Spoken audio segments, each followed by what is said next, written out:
Friday night. High school playoff action begins tonight. It's Madisonville-North Hopkins at Greenwood. It's the Don Franklin Bowling Green Kia Game of the Week. Also brought to you by the Blowout Co., Edmonton State Bank, NCTC powered by Warren RECC, Aqualand Pool and Spa, Toyota of Bowling Green, Morgantown Bank and Trust, and Will Coker, your State Farm agent in Bowling Green. Madisonville-North Hopkins at Greenwood. Friday Night Lights on the Seven Mountains Sports Network. Now, down to the field with Ryan Murphy and Big Hamp. Well, the Swamp earns its namesake today after showers earlier in the afternoon that have steadily moved through the area. The skies have cleared. The stage is set for the playoffs, the first round of Kentucky high school football here on your Don Franklin Bowling Green Kia Game of the Week as the Greenwood Gators host the Madisonville-North Hopkins Maroons in the first round, and we bring you all the action right here on the Seven Mountains Sports Network. Ryan Murphy, Big Hamp alongside Matthew Clark, our producer, director. Megan Geisler up on the roof, bringing you all the awesome shots from our game cam, and of course Andy Morgan, our board op back at the station that makes it all possible to get live. It's going to be an exciting game tonight. The Gators coming into tonight's matchup 6-4 after the end of the regular season. The Maroons 8-2 at the conclusion of their regular season, and what's sure to be an exciting matchup here tonight. The Gators looking to hold on to that home field advantage in Hamp, what's sure to be a potentially slick conditions here tonight on this turf field. Oh, yeah. No matter who wins, who loses here, the field is definitely going to be a winner because it's going to have people slipping and sliding all over the place. Sometimes, it's a little different than when I was playing, and the swamp was really the swamp. It was muddy, it was watery, and I loved it. I loved it. Now, we mentioned that about a couple of teams before getting on the air tonight. There are pretty much every game so far tonight has been on schedule, at least as far as we know, including here at Greenwood. We are still scheduled for that 7 o'clock kickoff here in about 20 minutes. We'll continue to bring you score updates from other games around the region as well, some playing on turf, some well, they're going to be kicking it around in the mud a little bit. But either way, the weather is definitely going to play a factor in a lot of games tonight here in the first round of the playoffs. The Gators set to host the Madisonville-North Hopkins Maroons. We appreciate you for tuning in with us tonight, whether it's over the airwaves or via our live stream on YouTube and Facebook. We'll have all the action right here on the Seven Mountains Sports Network. We'll go ahead and step aside, and when we come back, we'll continue our pregame show, give you our players to watch, starting lineups, and more. All your coverage you can expect on your Don Franklin Bowling Green Kia Game of the Week on the Seven Mountains Sports Network. Gear up for spooktacular savings at Don Franklin Kia during the Kia Fall Savings Event. Qualified buyers can get up to $6,000 off MSRP on 2025 Kia Sorento models or up to $4,000 off MSRP on 2025 Kia K5 models. Treat yourself to thrilling deals at Don Franklin Kia, driven by family. When you bundle home and auto, life can be easier. You choose coverage that makes sense for you, at a price that's right for you, and a local State Farm agent who's there for you. Call State Farm agent Will Coker in Bowling Green today. Gear up for spooktacular savings at Don Franklin Kia during the Kia Fall Savings Event. Qualified buyers can get up to $6,000 off MSRP on 2025 Kia Sorento models or up to $4,000 off MSRP on 2025 Kia K5 models. Treat yourself to thrilling deals at Don Franklin Kia, driven by family. With State Farm Home Insurance, you can get the help you need from a local agent if things get complicated, and from our easy-to-use app whenever you need it. Call State Farm agent Will Coker in Bowling Green today. Welcome you back to the Swamp here on your Don Franklin Bowling Green Kia Game of the Week on the Seven Mountains Sports Network, as we may have to jump to a break here shortly as the national anthem is set to begin in just a moment. But Hamp, it's sure to be an exciting matchup tonight. We've talked about these two teams and the records that come into the year, but the records don't necessarily reflect the strength of both these teams. Truthfully, it feels like this game could be either teams to come away with. Oh, yeah, the records absolutely mean nothing right now, man. Right now it's 0-0 in the record books. We're in the playoffs. Right now it's win or go home, man. You want to make it to as far as you want to go at this present time, man. And the Maroons could take it. The Gators could take it. It's going to be a good game. And this is a game that arguably could have a lot of that old school gridiron feel, that pound the rock, carry the rock, run it, get it going on the ground, and also with the defense as well. We're going to see a lot of defensive performances stand out more so than usual here tonight. We'll step aside as pregame ceremonies and the national anthem plays, and when we come back, we'll give you our team comparisons and players to watch right here on your Don Franklin Bowling Green Kia Game of the Week on the Seven Mountains Sports Network. Gear up for spooktacular savings at Don Franklin Kia during the Kia Fall Savings Event. Qualified buyers can get up to $6,000 off MSRP on 2025 Kia Sorento models or up to $4,000 off MSRP on 2025 Kia K5 models. Treat yourself to thrilling deals at Don Franklin Kia, driven by family. At Morgantown Bank and Trust, a home equity line of credit offers you flexible access to the value in your home. With 5.99% introductory interest rate for the first 6 months, all the cash you need is right under your roof. Call today. I want to buy this truck, man. This is perfect. It is a beautiful truck. Do you want to see the inside? Is it available? Yeah, sure is. Is it available? I just said it was. Hey, how many miles has it got on it? Just over 30,000 miles. Still practically new. But it's got rain on it. What? Do you want to see the inside? Do you have any questions? No. I have to think about it. Also, it has rain on it.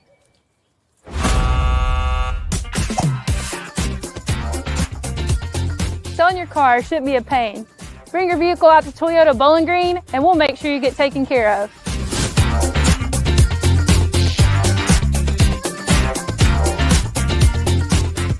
This isn't just bubbles, it's balance. Relax sore muscles, refresh your mind, recharge your spirit. Discover the best hot tub brands like CalSpa, Hot Springs, and Free Flow at Aqualand on Campbell Lane. More than bubbles, it's balance. The emails can wait, the dishes can wait. Life feels better when you press pause. Find your escape with the top hot tub brands like CalSpa, Hot Springs, and Free Flow. Available locally at Aqualand on Campbell Lane. Your backyard getaway awaits. At Morgantown Bank and Trust, a home equity line of credit offers you flexible access to the value in your home. With 5.99% introductory interest rate for the first 6 months, all the cash you need is right under your roof. Call today. Gear up for spooktacular savings at Don Franklin Kia during the Kia Fall Savings Event. Qualified buyers can get up to $6,000 off MSRP on 2025 Kia Sorento models or up to $4,000 off MSRP on 2025 Kia K5 models. Treat yourself to thrilling deals at Don Franklin Kia, driven by family.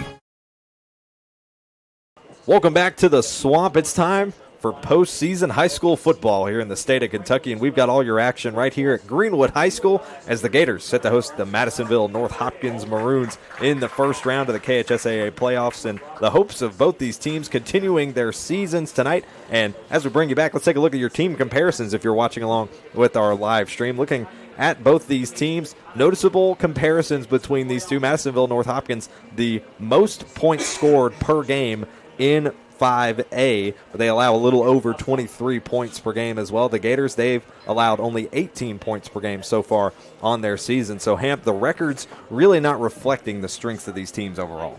Oh, no, the records don't reflect it, but I tell you what, the defenses are definitely going to be the ones to step up this evening, I believe.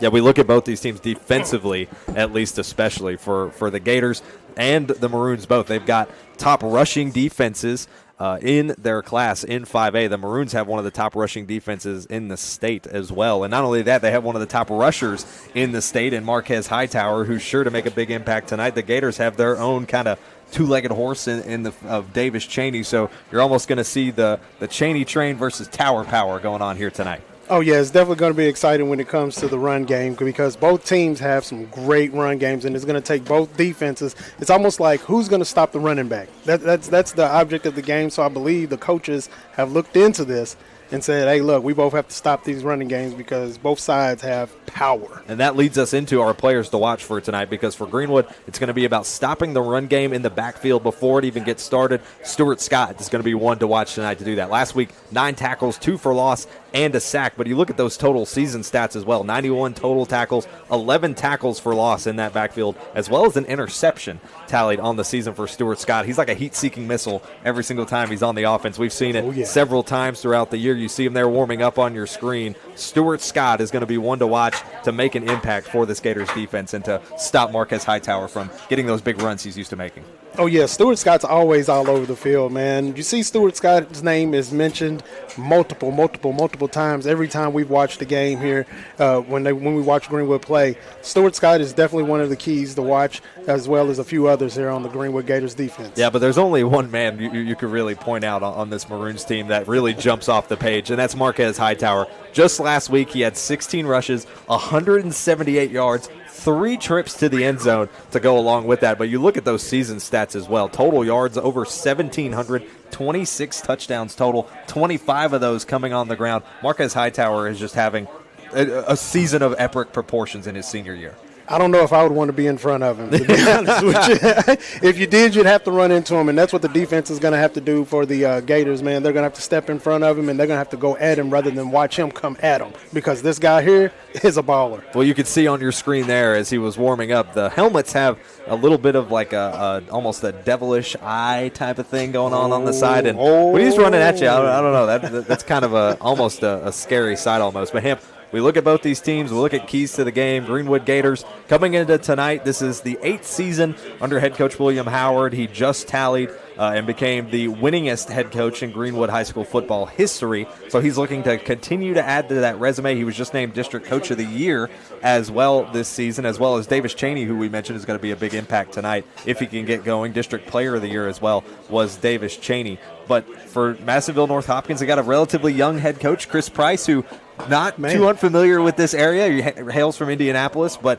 is a former All-American from Western Kentucky, and he's got these Maroons doing a lot of right things this year. Yeah, you get somebody like that that's heading up a team like this and turning it into a great program the way he's done it, man, that's exactly what you want, because, again, as part of the keys of the game, it's coming down to the defenses. If the defenses stop the offensive run games, it's going to decide then which quarterback is going to be able to air it out. Exactly. Which quarterback is going to step up to the plate, both with relatively young quarterbacks. You got Levi Wyatt for the Gators, Alex Richards, the sophomore for Madisonville-North Hopkins, who so far on the season, not having the year he'd want. He's thrown for over 1,200 yards, but 10 interceptions to go along with that, 9 touchdowns. He's basically on that 1-to-1 touchdown to interception ratio. But Hamp, exactly like you said, it could come down to a stalemate in the run game and come down to whose quarterback really steps up to the plate. Oh, yeah.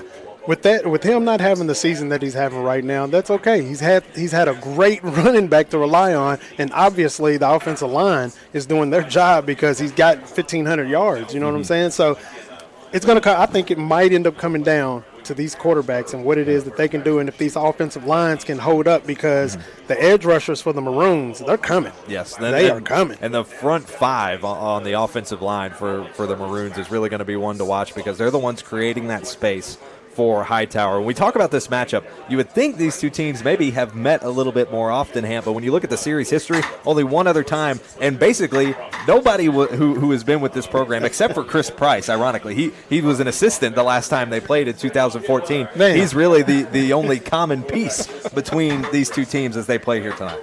Not unless they watched them when they were kids. Back in 2014, August 22nd, Madisonville-North Hopkins wins the first meeting, season opener 13-9. And those little fellas that were out there that are on the field now were little fellas then, and they are definitely looking to get some get back. They're going to be looking for it tonight. We're almost to kickoff, at least at this point in time, about 7.5 minutes to go. And we mentioned earlier before we went to break that we will continue to give you scoring updates from around the region, not just this game tonight. So, of course, we'll have your live coverage between the Greenwood Gators and the Madisonville-North Hopkins Maroons. We'll also give you scoring updates from just across town between Bowling Green and Graves County. Bowling Green won the games that mattered in their season. That's what you could say. It's not the season they wanted to have, but it's the season where they did what they needed to do in order to continue their postseason hopes as they host Graves County. Davis County will be at Hopkinsville. The winner of that game determines who plays South Warren and what will be South Warren's first game of the postseason, because they got a bye week this week in 6A. So Spartans got a bit of an easy week to – I say easy. You know Brandon Smith's going to have them working double time, giving an off week. We'll have score updates from Webster County at Glasgow. Glasgow looking to continue that undefeated run under first-year head coach Jackson Arnett. We'll have Barron County updates at Apollo. We'll have Marion County at Logan County, LaRue County at Union County, Grayson County at Owensboro, and Franklin Simpson at John Hardin. We'll give you all those score updates as well as what it means potentially for their seasons and who those teams will have to play the winner of as they continue tonight. There was plenty of games that actually played last night, Hamp. A couple of those, a lot of those were blowouts. In fact, I think I looked, and I think all but 3 of the games ended in 35-plus point differentials by win percentages. But arguably tonight, Ham, by all these scores and these teams that are matching up tonight that we just listed off, I believe this Greenwood Madisonville-North Hopkins game might be the closest. I think this one might be the closest and definitely the toughest. Again, I keep saying it because I'm a defensive guy, but man, looking at these two defenses, I just know it's going to be a good old slobber knocker. We might end up with a 13-7 game or something like that, the way it's looking, especially on paper. Yeah. Again, the edge rushers for the Maroons, they are coming at it. They have a combined of 12, 13 sacks by themselves. Yeah. I mean, just the rushers.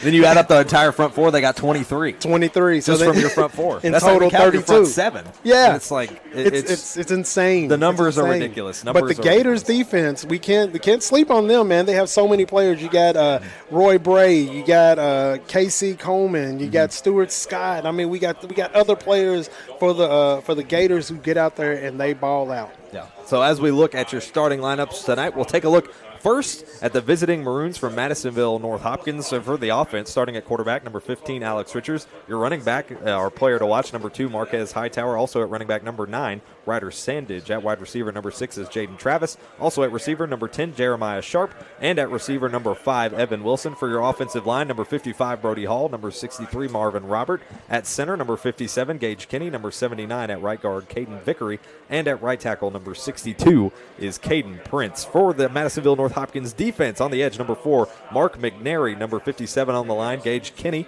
Also on the line, number 70, Lucas Damas. And also on the edge, number 0, DeJean Harvey, the senior. At the linebackers, number 32, Travion Stafford. Number 27, Joseph Gunn. And number 1, Kirk LaGrange, the senior. And in the secondary, at cornerback, number 8, Bryson Shoulders. Also at cornerback, number 5, Evan Wilson. And at safety, number 3, Clayton Gunkel. And number 9, starting on both sides of the ball, Ryder Sandage. And as both teams head out with their captains to center field, the Gators and the Maroons will meet up at that big yellow logo in the middle of a sea of green here at the Swamp for the coin toss. Round 1 of the KHSAA state playoffs set to begin here in the 5A class between the Gators and the Maroons on what's going to be a slick surface tonight on the turf here at Greenwood High School. The Maroons are marching in from the near side of the field. The Gators will be shortly from the far side. Their new athletic facilities in the background as well. They just built a new field house here for the Gators, a new soccer field out back just beyond it as well. New press box on the far side. The side that we're sitting on used to be the home press box, and they got an upgraded side, some nice folded chairs. Fans continuing to make their way in. And also, at least since we've been here, Hamp, they're going to have, at what looks like, they're going to debut a new LED light system for the touchdown, similar to Bowling Green High School. You know what? I just paid attention to it. I looked, I'm like, okay, the lights are green over there. Did they have that the last time? But I don't remember that they did. According to our producer, Matthew Clark, they did not have the LEDs last time. So they're going to look, at least to us anyway, we're going to see the debut of the LED lights here on the Seven Mountain Sports Network. Still teams at center field for the coin toss. We'll wait to see what the final decision was on the coin toss here. Madisonville-North Hopkins will be set to receive, and the Gators will kick it off to them. So we'll get a chance to see this high-powered offense led by Marquez Hightower on the field first, and how quickly they can adapt to these wet conditions. Man, it's going to be very interesting to see, and I'm ready to watch it go down. As both teams head to the sideline, we take a look at your starting lineups for the Greenwood Gators. On the offense, number 17, Levi Wyatt, the senior at running back. Number 1, Nathan Self, the senior. Also at running back, the Cheney train, number 44. That's Davis Cheney, the district player of the year. At wide receiver, number 15 is Max Eisenhower. You see the LED lights flashing here at the Swamp as the Gators set to make their way out onto the field as we continue with your starting lineups. At tight end, number 16, Griffin Howard, and your offensive line at left tackle, number 62, Blaine Haynes. At left guard, number 79, Jackson Ryder. Under center, number 67, Ben Warwick. At right guard, number 71, Lakenback Hayter. And at right tackle, number 58, Jackson Haynes for your Greenwood defense. On the edge, number 36, Casey Coleman. On the line, number 52, Grant Turner. Number 53, Bryson Boggs. And on the edge, number 38, Karen Tidwell. And your linebacker room, our player to watch tonight, number 2, Stuart Scott. Number 27, also at linebacker, Roy Bray. And at linebacker, number 56, it's Cooper Hines. In the secondary at cornerback, number 12, Ladarius Porter. Number 24, Ryder Lambert. And at safety, number 3, Treston Bailey Thomas. And number 28, Alex Hagan. Both teams making their way out onto the field. The Gators marching through the tunnel just underneath us as the Maroons set off what looked to be a bunch of smoke clouds, which was kind of cool as they make their way to center field for a pregame prayer with head coach Chris Price. The Gators on their side of the field now as we are just moments away from the beginning of the playoffs. Hamp, can you believe it? We're back where it all began for the start of the postseason. And I was just thinking of that. I was going to bring that up to you, man. We're right here where we started the year. And, man, this is going to be an exciting one to get things kicked off for the playoffs. We're starting it right here, man, and this is exciting. Maroons marched in carrying their flag and bearing their logo. They will receive the football first, and we will see for the very first time in our time this season, this Madisonville-North Hopkins offense powered by their senior running back, Marquez Hightower. 1,500 rushing yards on the season, 25 touchdowns on the ground, a little over 150 yards receiving to go along with that, plus that receiving touchdown. Marquez Hightower has had a season that most players dream of for their senior year, and they are led by sophomore quarterback Alex Richards, who may be the deciding factor tonight on both teams. It will be the quarterback. Graham Smothers will kick this one off to the Maroons. Welcome to the postseason here at the Swamp. We are underway. Down to about the 32-yard line is where it's picked up by the Maroons, and the Gators give him no room to breathe. He's stopped in a hurry. Oh, everybody's hyped already. And the Gators are ready. And you know who got that stop? None other than number 2, Stuart Scott. Should have known. They should have known. Stuart Stott quick on the stop, our player to watch tonight, already making an impact as he holds the Maroons back at their own 22-yard line. Or actually 26-yard line. First snap of the offensive side, the Maroons wasting no time. They're playing hurry up. Here's the handoff. It's going to be to Hightower as he's tripped up just past the original line of scrimmage. Ooh, the Gators jumped on that really quick. I thought they tried to strip the ball out of his hands, but he held on tight. 2-yard gain for number 2. That's Marquez Hightower as he gets the rock first. 11 and a half minutes to go in this opening quarter as we are underway in the postseason here at the Swamp. Casey Coleman on the right edge, trying to put some pressure on the quarterback. This one's pitched off to the right side by Richards. Incomplete. It was intended for Ryder Sandage, and that one just went wide right. You know, Hamp, I would almost believe, too, you think about the difficulty that the wet conditions could present. That ball is probably already picking up moisture and it's becoming difficult for the quarterback to throw. Oh, yeah, and with it hitting the ground over there, hopefully they switch balls for him because it slid right on through. It's going to be wet. Looks like a penalty will be issued to Madisonville-North Hopkins. That will send them back about 5 yards, so it'll now be 3rd and 14. Not the way you want to start. So first snap of the game was a 2-yard rush by Marquez Hightower, and now it'll be a 3rd and long for the Maroons as this one is called off. It's a timeout, man. Looks like it will be a timeout called by the Maroons just in the nick of time, and they will head to their sideline to hear from head coach Chris Price, who, as I was watching them warm up pregame, Hamp, I don't know that I've seen a head coach on the sideline pregame during warm-ups as energized and making an effort to energize his guys as I did Chris Price when he was down there on the field. Man, that's the kind of coach you want most of the time. You know, he's more of it seems like a player's coach because he played the game and he played it so long and everything, and he knows what he's doing out there. And, man, what he knows and feels like works for him is by being hype, being the example, showing them that, hey, man, it's time to go. Let's get it started. And, man, he's getting his team under control right now. This has been Chris Price's 5th season with the program as head coach. He's been with the program since 2009 as an assistant, former offensive lineman. He's no stranger to the Bowling Green area, played offensive lineman for the Hilltoppers just across town, was an All-American for the 2002 season when that Western team won the FCS National Championship under Jack Harbaugh, and now here he is making a difference as head coach of the Maroons. Dropping back is Richards. He pitches it over the top. That one's nearly picked off by Stuart Scott, who had great coverage on Jaden Travis. Ooh, if the ball wasn't wet, he would have caught it. Oh, so close was Stuart Scott. You could see him there. Arguably the two biggest plays of this opening drive for the Maroons as they'll be forced to a 4th and 14.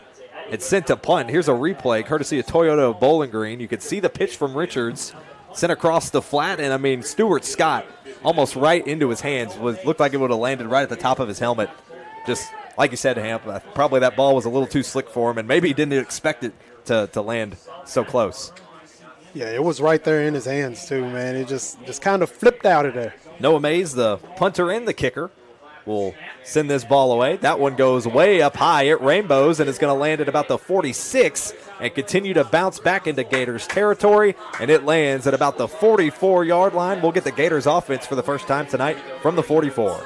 Man, Stuart Scott and 93 were right there pressuring the kicker. They almost got to the ball, but I seen one of them slide so they wouldn't hit him in the leg and get that penalty. Now we're potentially seeing some of that home field advantage come into play. The offense heading out onto the field for the Gators. Plenty of players hype. You see Parker Lasley out there for the offensive line, who is really amped up for this Gators offense. Here's 1st and 10 for the Gators, first time tonight. Into motion goes Eisenhower. Fakes the handoff. It'll actually go to Cheney, who runs it up the middle, gets past that original line of scrimmage, gains about a yard on the play. It'll make it 2nd and 9. So Davis Cheney, already both these teams going to their number 1 backs. We know it's going to be a game of defense tonight, Hamp, and a game of which offensive line can create the most space, it seems like. Oh, yeah, and if they can't, it's going to be some trouble. A lot of trouble. 10.5 minutes to go in this first quarter. 2nd and 9 for the Gators after a 1-yard run by Davis Cheney. Out of the shotgun, 2 receivers to the left side. Here's the handoff. This time up the middle again on 2nd down. That run by Nathan Self. And it looks like a gain of 2, a short gain there for Self. That'll bring up 3rd down. Gators are going up the middle right now. I wonder when they're going to switch and start hitting those screens or going into some options or even a couple of sweeps hitting to the outside. But right now they're stopping everything that's coming up the middle. Both premier backs for these teams coming off of strong performances, if not their strongest of the season. Last week against Union County, Davis Cheney, 3 touchdowns on the ground and 166 yards. Levi Wyatt also had 2 touchdowns rushing there. So look at the quarterback to maybe try to use his legs some, as he's got 2 receivers to the right, 1 to the left, and Cheney alongside. Here's the snap. Wyatt surveying, fires downfield. He's got Eisenhower. It's caught inside the 30. He's tripped up at the 20. Eisenhower with a big gain on 3rd down. There it is, man. We knew they were going to go to the air in a minute. It's about a 34-yard gain through the air for Max Eisenhower, who has been such a huge difference maker. Take a look at this Toyota Bowling Green lead play. Look at this fire across the middle. No hesitation from the senior quarterback, Levi Wyatt. Knew he was going to have Eisenhower down there in open space. And now 1st and 10 again for the Gators inside the red zone. Here's the snap. Fakes the handoff to Self. Again, Wyatt going to air it out back to the right corner. That one overthrown, intended for Eisenhower again. It'll be incomplete. Now, that could have been the ball being a little wet or anything like that, but that last play, man, he had the defense on their heels. He had them so confused. They were stacked up in the box ready to go, but they didn't let it happen for him. One player to watch here, look for the tight end, Griffin Howard. If he's not in a blocking assignment, he has been a red zone threat for the Gators this season. Again, they're going to send Eisenhower far to the right side. Cheney's going to line up on the right side of the line, left side of the line as well. they'll have a receiver. Here's the snap. Eisenhower in motion. They're going to hand it off to Self. He's got plenty of space down the right side and forces his way to the 11-yard line. It'll be third down. Good way to switch it up, not keep it on the run. You switch it up from your locomotive, and then you give it to your bullet train, and you let them go, man. The train station is open. 7-yard gain that time for Nathan Self. Him and Cheney have traded much of the workload throughout the season for the Gators in the run game, and they've been a great pairing so far this season. 3rd and 3. Here's the snap out of the shotgun. They're going to hand it off again to Self, who tries to bounce his way around to get that extra 3 yards for the first down. Think he'll come up just short. Yeah, the offensive line couldn't create the hole that they wanted. The defense collapsed every bit of that. I think they need to get it to him on the outside or toss it to him on the outside and let him get some room to go. 1 yard gain, and it looks like they're going to try to play some hurry up here on 4th down, potentially to go for it here. 4th and 2. Trying to draw the offsides are the Gators. Levi Wyatt looking off to the sideline. Self to his right hip. Crutcher off to the far right. Here's the snap. Going to hand it off to Self. He tries to shake his way past. He's got the first down and then more into the end zone. Touchdown Gators. Nathan Self strikes first for an Edmonton State Bank touchdown with 7.5 minutes to go in the first. Moving like the game centipede, for those of you old enough to know that game. He moved in between that line just like the game centipede, missing, ducking, and dodging everybody that was trying to hit him. Inside, Nathan Self found the opening he was looking for his offensive line, and what a gutsy move to go for it on 4th and short. So close to scoring. Nathan Self delivers with a first trip to the end zone. They'll go for the PAT here with Graham Smothers. PAT on the way. That one snapped and up, and it is through the pylons and good. It's a 7-0 lead for the Gators with 7 minutes and 28 seconds to go in the first. It's Nathan Self who strikes first on the board here at the Swamp. We'll step aside, and when we come back, we'll see if the Maroons can respond right here on your Don Franklin Bowling Green Kia Game of the Week on the 7 Mountain Sports Network. When you bundle home and auto, life can be easier. You choose coverage that makes sense for you, at a price that's right for you, and a local State Farm agent who's there for you. Call State Farm agent Will Coker in Bowling Green today. With State Farm Home Insurance, you can get the help you need from a local agent if things get complicated, and from our easy-to-use app whenever you need it. Call State Farm agent Will Coker in Bowling Green today.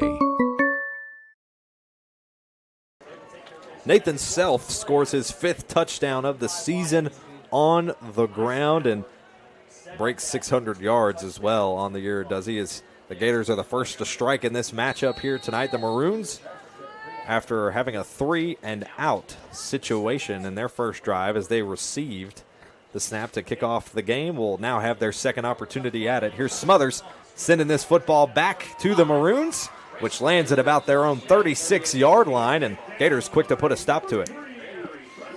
A first and 10 for the Maroons from their own, looks like 37.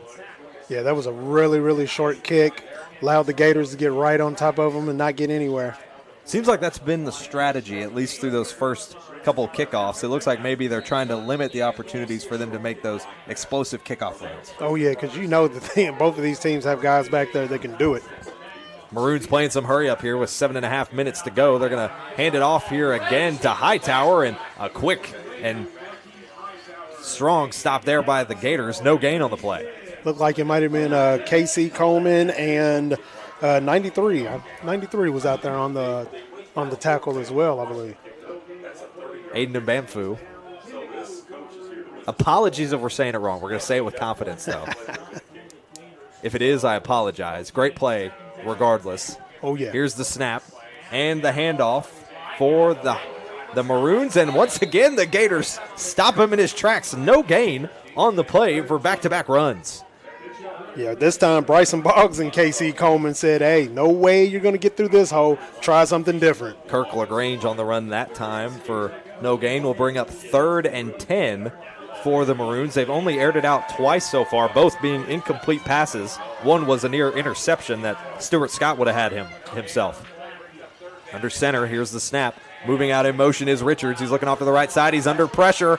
Under pressure still to the right side, and he's going to get brought down by plenty of Gators. Their jaws slammed shut, and the Maroons are forced here to another 3 and out. K-Ron Tidwell was leading the charge on that one. Ends up in a gain of 1 for the Maroons there by the sophomore quarterback, Alex Richards. But it'll be a 3 and out as it looks like they'll bring out the punt team. Take a look at this replay courtesy of Toyota of Bowling Green. Lined up under center, sent himself out into motion, but immediately had the pressure was Karen Tidwell, and finishing the job was once again Alden Mbamfu. Great plays by the Gators. And the junior stepping up in a big way. Here for the Gators, this kickoff's going to land at the 34, and Nathan Self scoops it in, and he's going to wave that one off. Gators will start their second offensive drive of the night from there with about 5.5 minutes to go here in this first quarter. Hamp, we talked about the difference the defenses are going to make it so far. The Greenwood Gators have done everything right. Oh, yeah, the defense for the Greenwood Gators are doing exactly what they knew were going to happen, so they have been on it every time. Anything that comes up the hole, they've been plugging it. So as long as they keep doing that and keep staying on this running back, I think they'll be just fine. 5.5 minutes to go in this first quarter. Into motion. Here's the handoff to Davis Cheney, who heads up the left side, and he's brought down quickly by the Maroons on the stop there. Looked like that was number 62, Cadence Price, on the stop. 2-yard gain for Cheney. He's got 3 yards on the night from 2 rushes so far. He'll stay lined up to the left hip of Levi Wyatt. They'll snap it from their own 37. Here's the fake handoff. No, they'll give it to Cheney as he's shaking defenders, heads down the right side, past the 40, nearly to the 45-yard line, and he's brought down to the backfield. But there is a flag thrown in that backfield. This could bring the Gators back. Potentially a holding penalty here for the Gators offensive line. It will be. It's going to be a holding on the Gators. What would have otherwise been just enough or just shy of the first down. I seen Cesar Ortega. He was kind of throwing his hands up like, what? So it might have been on him. It might have been on him, which he really didn't need to hold or anything like that because the locomotive got around to the edge and he was gone. Heading out is Griffin Howard. He'll get a substitution here from Cade Webb, the sophomore.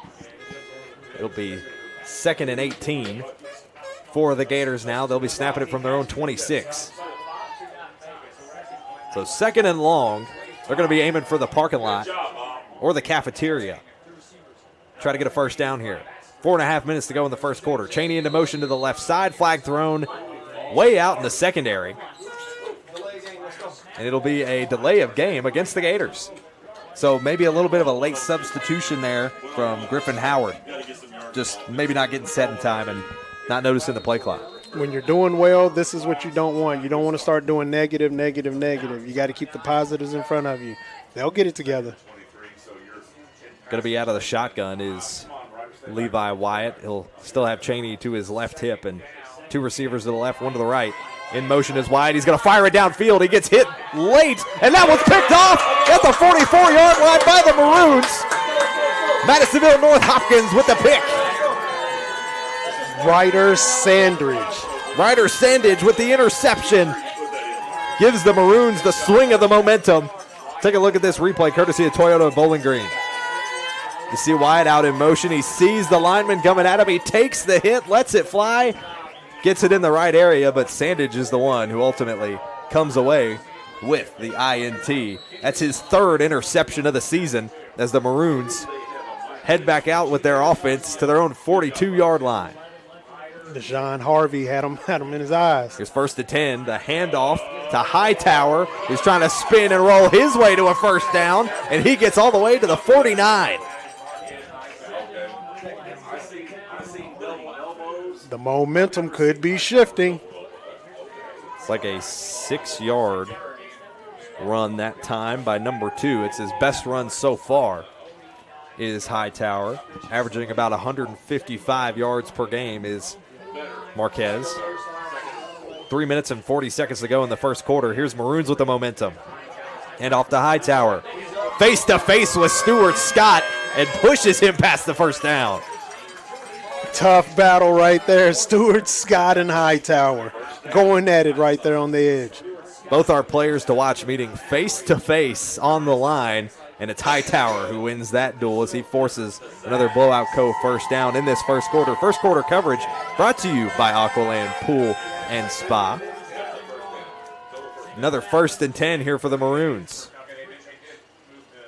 Here's a snap.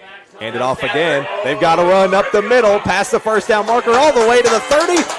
Goes the Maroons. Here they go.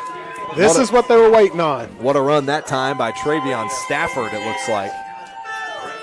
Set himself up in the backfield alongside Marquez Hightower and caught the Gators off guard. About an 11-yard gain, it looked like, on that play. Lining up under center is the sophomore quarterback Richards, who finds the late handoff to Hightower, and he's brought down in a hurry. Bryson Boggs seen him coming through the hole, and he stopped him right there in the middle. Looks like a gain of 2 potentially on the play there for the Maroons. Off the back of Marquez Hightower. 2.5 minutes to go in this first quarter, brought to you by Aqualand Pool and Spa. Lining up under center is Richards. Way down low. He's going to hold on to it, spin out back to Hightower. He's got space down the right side, shakes one defender, meets a wall of Gators, and now he's going to try to wrestle him off. Just past the 25-yard line. Looks like he gets brought down at the Gators 24 for a solid gain. 4-yard gain there for Hightower. Inside 2 minutes to go in the first quarter. Right now the Maroons are saying, you know what we're going to do. See if you can keep stopping us. And if you can't keep stopping us, we're just going to keep doing it. All it took was a couple of consistent plays for the Maroons to get going. Richards once again lining up under center. Here's the handoff to Hightower again. It comes late. The Gators quick to stop it. That's Roy Bray on the stop. That'll bring up 4th down. No gain that time by Hightower on what was a crucial 3rd down. And with 4th and 3 here, it looks like they're going to keep the offense on the field and potentially go for it. Well, they had, 3 or 4 good runs there, and they're expecting it to happen again. They'll line up in the shotgun here. Along the right side is Hightower. You got to always keep a safeguard eye on him, as a timeout is going to be called here by the Gators on 4th and 3. 1:05 to go in this first quarter. First quarter coverage brought to you by Aqualand Pool and Spa. Aqualand is family owned and has been serving South Central Kentucky for over 40 years. They specialize in pools, above ground, semi-in-ground, and custom in-ground, plus therapeutic hot tubs, saunas, and cold plunges for year-round comfort. For more information, visit aqualandfun.com. A couple of score updates from end of the first quarters around the region. Barron and Apollo tied at 0-0 at the end of one, and end of one between Franklin Simpson and John Harden. The Wildcats lead 7-0. Those are your brief scoring updates currently from around the region. Gators, of course, leading here 7-0 over the Madisonville-North Hopkins Maroons, though Madisonville-North Hopkins seems to have the momentum at this point in time. 1:05 to go. We appreciate you for tuning in, whether you're watching on our live stream via YouTube or Facebook, listening in to the Point Rocks app or on our Point Rocks website, or, of course, via the radio waves, 102.7, 98.1, and 98.3 The Point. We appreciate you for tuning in here to the 7 Mountain Sports Network for Greenwood High School football and postseason football here on the 7 Mountain Sports Network. The Maroons offense heading back out onto the field. They will be going for it here on 4th and 3. Not looking to leave points on the board and a chance to keep it close. Trying to draw the offsides in motion was Kirk LaGrange, and they're going to shift it here with 8 seconds to go on the play clock. It looks like they're going to go for the kick. They bring Noah Mays out on the field. And with the late substitutions, they're going to be forced to call a timeout. Oh, the Gators were set up in a 4-3 defense, and they were ready for a pass. They were ready for a run. And all of a sudden, you just see them just do that switch up. I don't think I've seen that switch up in quite some time. I think they realized just a fraction of a second too late, because now the Maroons already burned 2 of their timeouts for this first half in just this first quarter. And trailing down this one score, you could see head coach Chris Price walking back to the sideline. He is not looking super pleased with how that ran out. They had about 8 seconds when they started, as Noah Mays left the sideline, there was about 8 seconds on the play clock. I'm not sure they could have got that set in time. I don't think that was fast. I don't think that was enough time for them to set it up either. It was just, I understood what they were trying to do, and they tried to catch them off guard, but it was a little too late. Now Gators are back onto the field defensively, and they'll keep Noah Mays on the field as well for this kick attempt. Mays technically one of the top kickers in the state. He is 7 for 8 on the season, 4 field goals, top 5 in the state. And this one here is a 42-yarder, I believe. About a 42-yard field goal here for Mays. This one's launched, and it is cut wide left. It will not fall with 57 seconds to go in the first quarter. It'll be a turnover on downs back to the Gators after the missed field goal. It looked like it was in to me from this angle. My angle is a little different than what they have down there on the field, of course. But it looked like it was in to me. But it was. He said it was wide left. It was wide left. That weather potentially playing a factor. The slick surface of the field potentially faltering the kick there for Noah Mays. Only his second miss for a field goal this season. As you see it there on the replay, clearly wide left of the pylon on what would have put 3 on the board for the Maroons. And here the Gators are on 1st and 10 as they hand it off to Cheney, who had some blocking assistance there for the Gators. Great effort there by Parker Lasley once again with the push. And it'll be a gain of 5. Gain of 5 will make it 2nd down. With about 30 seconds to go in this first quarter, regardless, the Gators will maintain possession unless there is a turnover. 30 seconds to go with the clock winding down in the first. Here's the snap to Wyatt out of the shotgun. He'll hand it off to Cheney, who bounces to the left side, and he's still creating space. Steps over a defender, and he's brought down at the 39-yard line, but that'll be enough for a blowout first down. They'll shift the chains.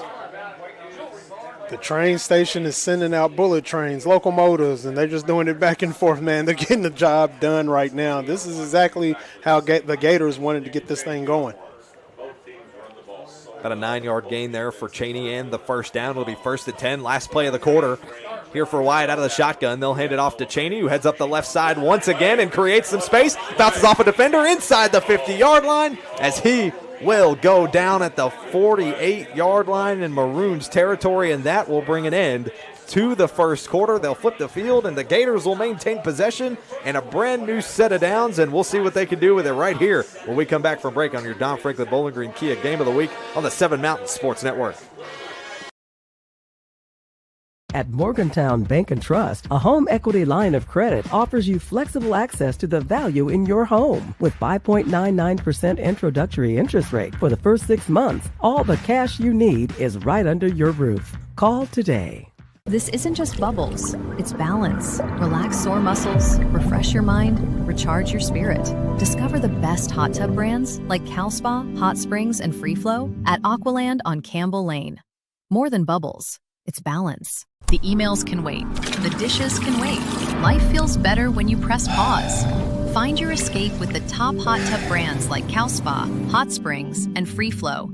Available locally at Aqualand on Campbell Lane. Your backyard getaway awaits. At Morgantown Bank and Trust, a home equity line of credit offers you flexible access to the value in your home. With 5.99% introductory interest rate for the first 6 months, all the cash you need is right under your roof. Call today.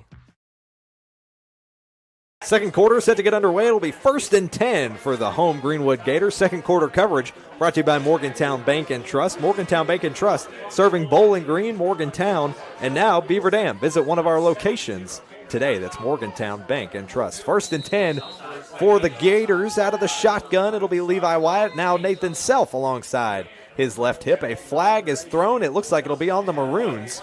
That flag thrown on the far side of the field.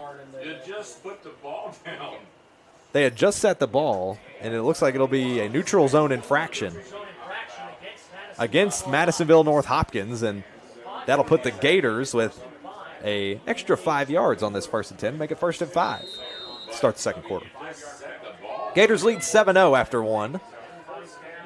Once again, out of the shotgun, 3 receivers to the right side. They'll hand it off to Self. A little pitch over to Cheney, trying to shake that defensive line. He shakes off 3 Maroons and gets a yard still on the play, looks like. It'll be 2nd and 4. One thing you can't do with Cheney is try to hit him in the legs. You can't try to hit him in the legs because he's just going to bounce off of it. So it'll be a gain of 2, actually, it looks like, for Davis Cheney. Or gain of 1 there for Cheney. 11.5 minutes to go in the second quarter and in the first half. Here's the handoff once again. They'll pitch it to Self, who's got some space up the right side. Shakes the defender. Now open green in front of him, inside the 20, inside the 10, into the end zone. Nathan Self back to the end zone again this game. Oh, Nelly. Woo! What a breakaway, Nathan Self. Another Edmonton State Bank touchdown. His 2nd of the night in this first half. Man, I'm a little shocked here. Take a look back at this replay, courtesy of Toyota of Bowling Green. Look at the space that was created by Nathan Self. He's running on his toes to get to the end zone. What a run.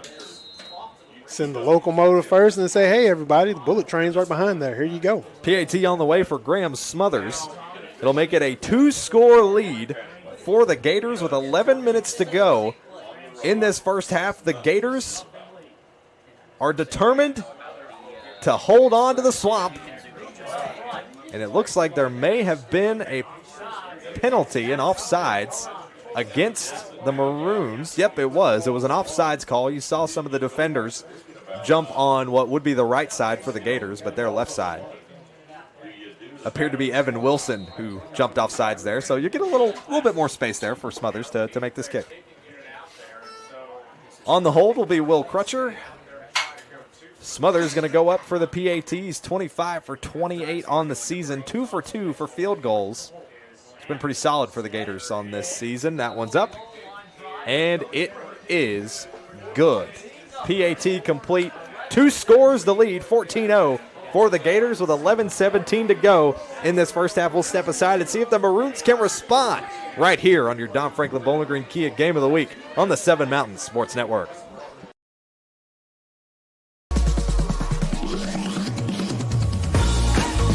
You don't just work here. You show up and you grow. And to serve your customers well.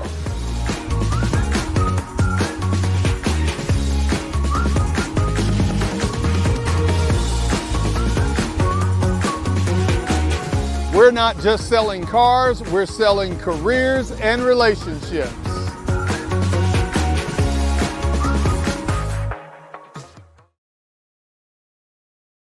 "11 minutes to go in this first half, and it's a 2-score Gators lead. Greenwood up 14-0 over the visiting Madisonville-North Hopkins Maroons in this first round of the KHSAA 5A state playoffs.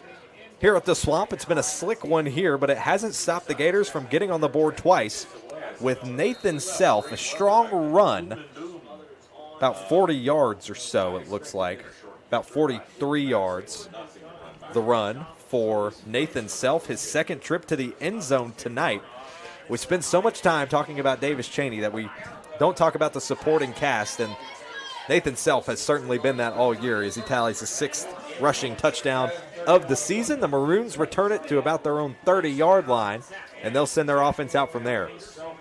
Yeah, as I said before, man, Nathan Self is the bullet train in this train station, man. He gets going, and he's got a lot of speed behind him, especially when he breaks away, gets in the open field like he did, and once he gets into the secondary, it's hard to stop him. 1st and 10 for the Maroons here. They've had 2 3-and-outs forced by the Gators in this first half already, but otherwise they've done a great job of continuing to roll the momentum, and that's what they'll look to do here with Hightower, who heads over the left side, and it takes 3 Gators to bring him down after a solid gain nearly to the 40-yard line. It's like an 8-yard run there by Hightower, 7-yard run.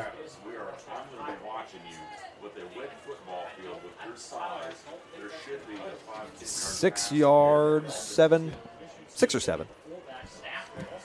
10.5 minutes to go in the second quarter. Here's the handoff. to Hightower again. He sidesteps his way to the left with a little hit stick, gets a blowout first down, and nearly breaks into Gators territory. He'll get brought down at the Maroons' own 48-yard line. This is what they were expecting. This is what the Maroons knew that they had, and this is what they're used to, is pounding that ball at the middle, and they're not going to stop it. They've only had, 2 passes on the game so far, and they're just going to keep running it down your throat as much as possible. I believe they got about 3 pass attempts, all of those incompletions from the sophomore quarterback, Alex Richards. They'll have a QB-designed keeper here for Richards, who heads up the left sides, and he gets a decent yardage gain there, heads into Gators territory, and gets to Greenwood's 45. About a 7-yard gain there on that run by Alex Richards. Richards does have a rushing touchdown on the season, averaging a little over 120 yards passing per game, but we talked about that touchdown to interception ratio. It's something the Maroons will have to clean up in this game and beyond if they have hope to continue their run in the postseason. Out of the shotgun, 3 receivers to the right side, 1 to the left. Here's the handoff again to Hightower, who spins his way past the first down marker and past the 40-yard line. He'll get to the Gators 38.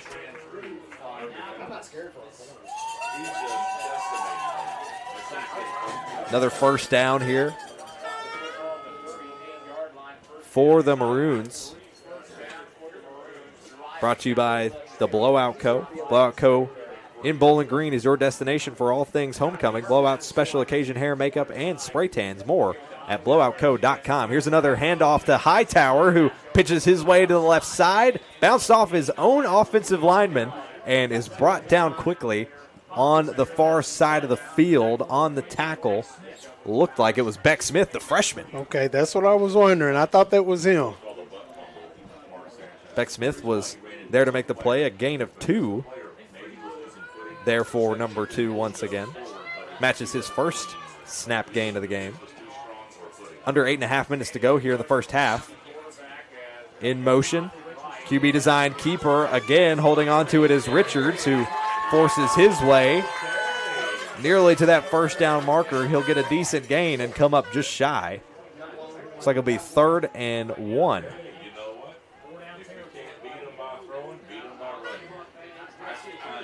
So a gain of 7 there for Alex Richards, the sophomore quarterback. We've seen 2 QB-designed runs on this drive for the Maroons. Inside 8 minutes to go in the half. They'll try to draw the offsides here. Lining up under center now is Richards. He'll hold on to it for a QB sneak right up the middle, and that'll be enough for a Blowout Co. first down as the Maroons shift past to the Gators' 27-yard line. The Gators had 8 in the box on that one there, but there was nothing they could do to stop Hightower from blasting through the hole the way that he did to get that first down. Almost looked like a tush push. Kind of looked like it. A little less push. And here's the handoff again to Hightower, who tries to truck his way past the Gators defenders and gets into the red zone. He came face to face with Beck Smith and Karen Tidwell there on the left side. Looks like a gain of 6 on that play for the for the Maroons. Potentially could be a little bit of a longer gain, but they'll place a little bit of hurry up here. Here's again the handoff to Hightower, but he's stopped in their backfield quickly. That's Karen Tidwell on the stop. And Cooper Hines was right there with him. They made that stop. They made it look good, boy. If they keep staying on it and keep this run game at bay, because right now, between the quarterback, between Hightower, between I forgot my other man's name. He's running too. They're doing good right now. They just got to keep the momentum going. Here's the momentum roll, 3rd and 2. Here's the handoff. Again, they try to run it up the middle that time with Ryder Sandage. And it looks like that gain will be of about 2. And it'll bring up 4th down. And I think they're going to bring out the kicking unit here with Noah Mays. So a gain of 2 on that play from Ryder Sandage, the secondary starting running back here. Is a little over 340 yards on the season. And no, they're going to go for it here on the snap. They're going to hand it off. They got space into the end zone. Touchdown, Madisonville-North Hopkins. On the sneak and the designed run into the end zone. Travion Stafford, the senior, gets the Maroons on the board. Take a look at this replay, courtesy of Toyota of Bowling Green, a 19-yard rushing touchdown for number 32, Travion Stafford. Look at the run into the end zone. Perfectly timed space. Great work by the offensive line. Gets the Maroons on the board to make it a one-score game once again. The defense had everybody stacked up on the line. The offense shoved everybody to the left, gave that quick space, that one little bit of space, and that's all he needed. That's all Stafford needed to get through, and, man, there was nobody in the backfield to stop him. Offensive line play is at a maximum here in the postseason as the PAT by Noah Mays is up and good. 14-7, the lead has been cut for the Gators as the Maroons get on the board with a 19-yard rushing touchdown by the senior Travion Stafford.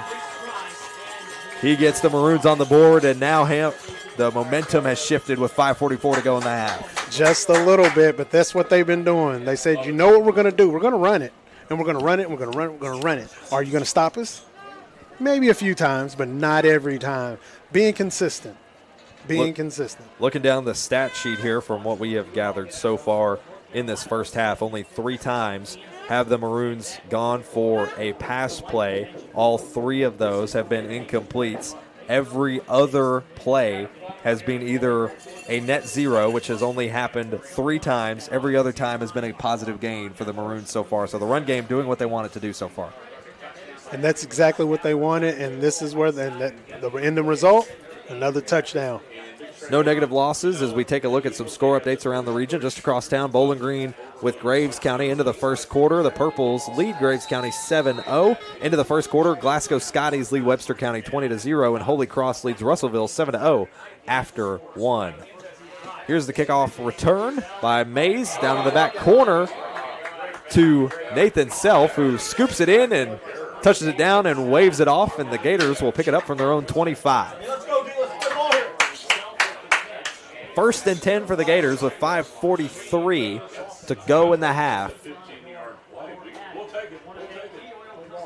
little bit of trickery going on for both kickoffs and returns for both of these teams, trying to find those little difference makers. But the Gators not going to let up here as this first half is winding down. Out of the shotgun, here's a handoff to Wyatt as Cheney's got some space down past the 35 and nearly to the 40, where he's tripped up in the secondary by Ryder Sandage. Great effort there on defense to keep Cheney from breaking away, but it'll be enough for a blowout Cope first down. Ryder, he dove after his ankles, but he couldn't get him, so he reached those arms out there, grabbed that ankle and pulled it a little bit, and he was able to trip him up.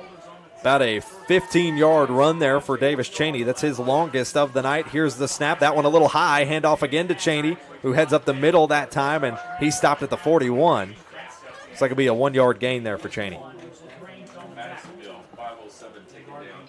Similar comparisons to the stat sheet. Let's take a look at that big run there by Davis Cheney. This replay courtesy of Toyota of Bowling Green.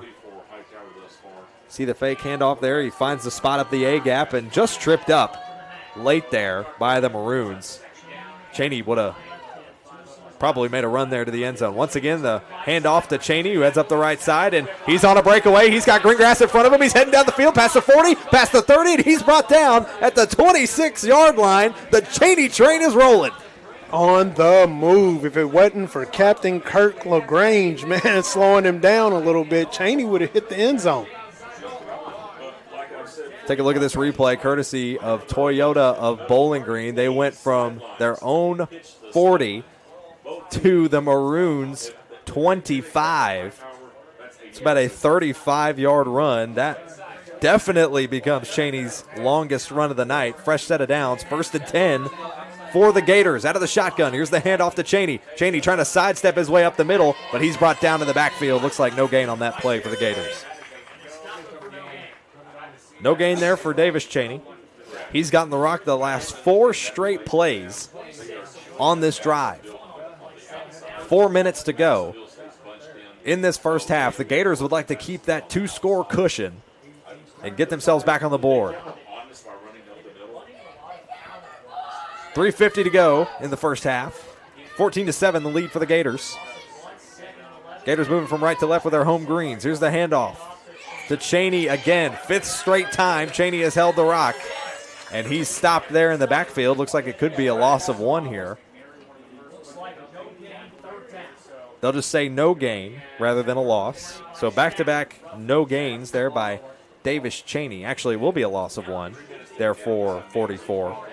The first negative play by either team in this matchup so far tonight. 3:15 to go in the first half.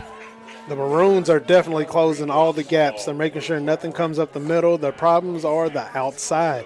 If the Gators stick to the outside, they can make more movement. But right now, going up the middle, not happening. Every big play for the Gators tonight has come from their bouncing to the outside, their offensive line creating space to either edge.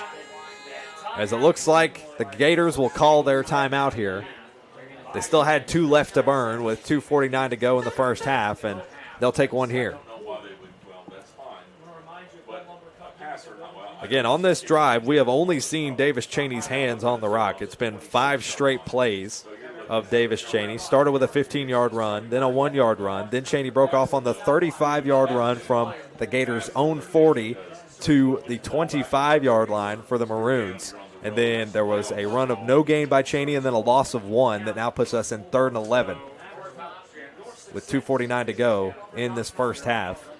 Hamp, what do the Gators have to do here to try to get themselves back to that 2-score buffer? I think they need to switch it up again on them, trick them again. Like you said, Cheney's had the ball here this whole time in this segment of the game.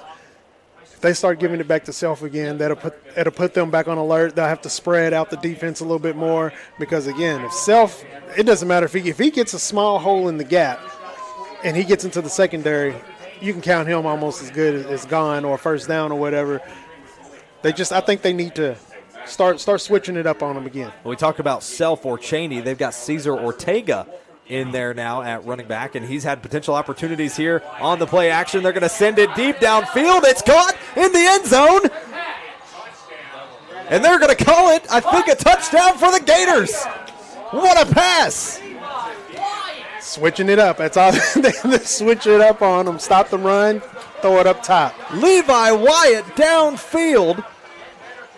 Can you believe the throw? 31 yards. Look at the catch. Look at the play. We talked about Cesar Ortega as soon as he checked into the game, and what does he do? Eisenhower checks back in and makes himself available for the touchdown, his 2nd of the season. That's all they had to do, switch up the way they do it. And Greenwood has had the most success through the air today. So them doing what they're doing right now is absolutely a perfect combination to keep them right where they are, which is in the lead. This second half of the season, Max Eisenhower has been so phenomenal as the PAT is up and good for Graham Smothers. The lead extends to 2 scores once again for the Gators, 21-7. The Gators on top with 2:32 to go in this first half. And what a play, a 31-yard pass from Levi Wyatt to Maxwell Eisenhower, a connection that so far through the second half of the season has been so huge for them. 19 receptions on the year for Eisenhower, 339 yards. He doesn't necessarily jump off the page at only 42 yards per game, but what a difference he's made through the second half of the year, Hamp. We saw it at Barron County, and now we're seeing it here in the postseason. Oh, yeah, he's definitely stepped up and done what he needed to do because, again, you can't just depend on the run game all the time. Wide receivers have to step up. The line will have to step up. Tight end, if they get it to the tight end, will have to step up. So everybody has to pull this in as a collective. Again, this is a team sport. And the Maroons, the defense has been so strong. It's just been those subtle, explosive plays, Hamp, that it seems to have made the difference. Yes. I think once they learn it, they're going to go into the locker room at halftime here in a little bit, and we're going to see a change, I believe in the second half. Smothers going to kick this one back. This is his farthest kick, I believe, he's had so far tonight, and returning it to the other team. That one's scooped up, and here come the Maroons past the 35, to the 37. That one was returned by number 36, it looked like, for the Maroons. Do not see a number 36 on the roster. still got to score with 2:25. Greenwood gets the ball in the third quarter, and you know, Chris Berman was a swamp, right? What do I get to do? First and 10 here for the Maroons. Their first of this drive. 2.5 minutes to go. Looking to air it out is Richards. He's going to have to hold on to it, makes a break for it, and he's forced out of bounds with a big hit by Casey Coleman. It's like a 2-yard gain there for the QB keeper. Was forced to make a breakaway for it, and Casey Coleman made him pay. Oh, yeah, he had plenty of time to throw the ball. It's just the defense had him covered. Good defense in the secondary by the Gators. As here's Richards dropping back again. He pitches it across the middle. First pass completion. That one hauled in by Ryder Sandage of the night. Slipping on this wet field, man. That's a 7-yard pass reception. That's the first completion of the night. From 15 to 9, 3rd and 1. Lining up in the shotgun. Here's the snap by Richards. Richards looking back. He's going to fire it across the middle. He's got a man there. It's caught. Gators swarm to him. On the catch was Jaden Travis. So back-to-back pass completions push the Maroons to a first down. Here's a look at that last completion, courtesy of Toyota of Bowling Green. That one caught there by Jaden Travis, who cuts back up the middle and to his left side. Again, Richards trying to avoid the pressure. He's got one behind. That one's knocked out from behind by Casey Coleman. They just could not get the pressure.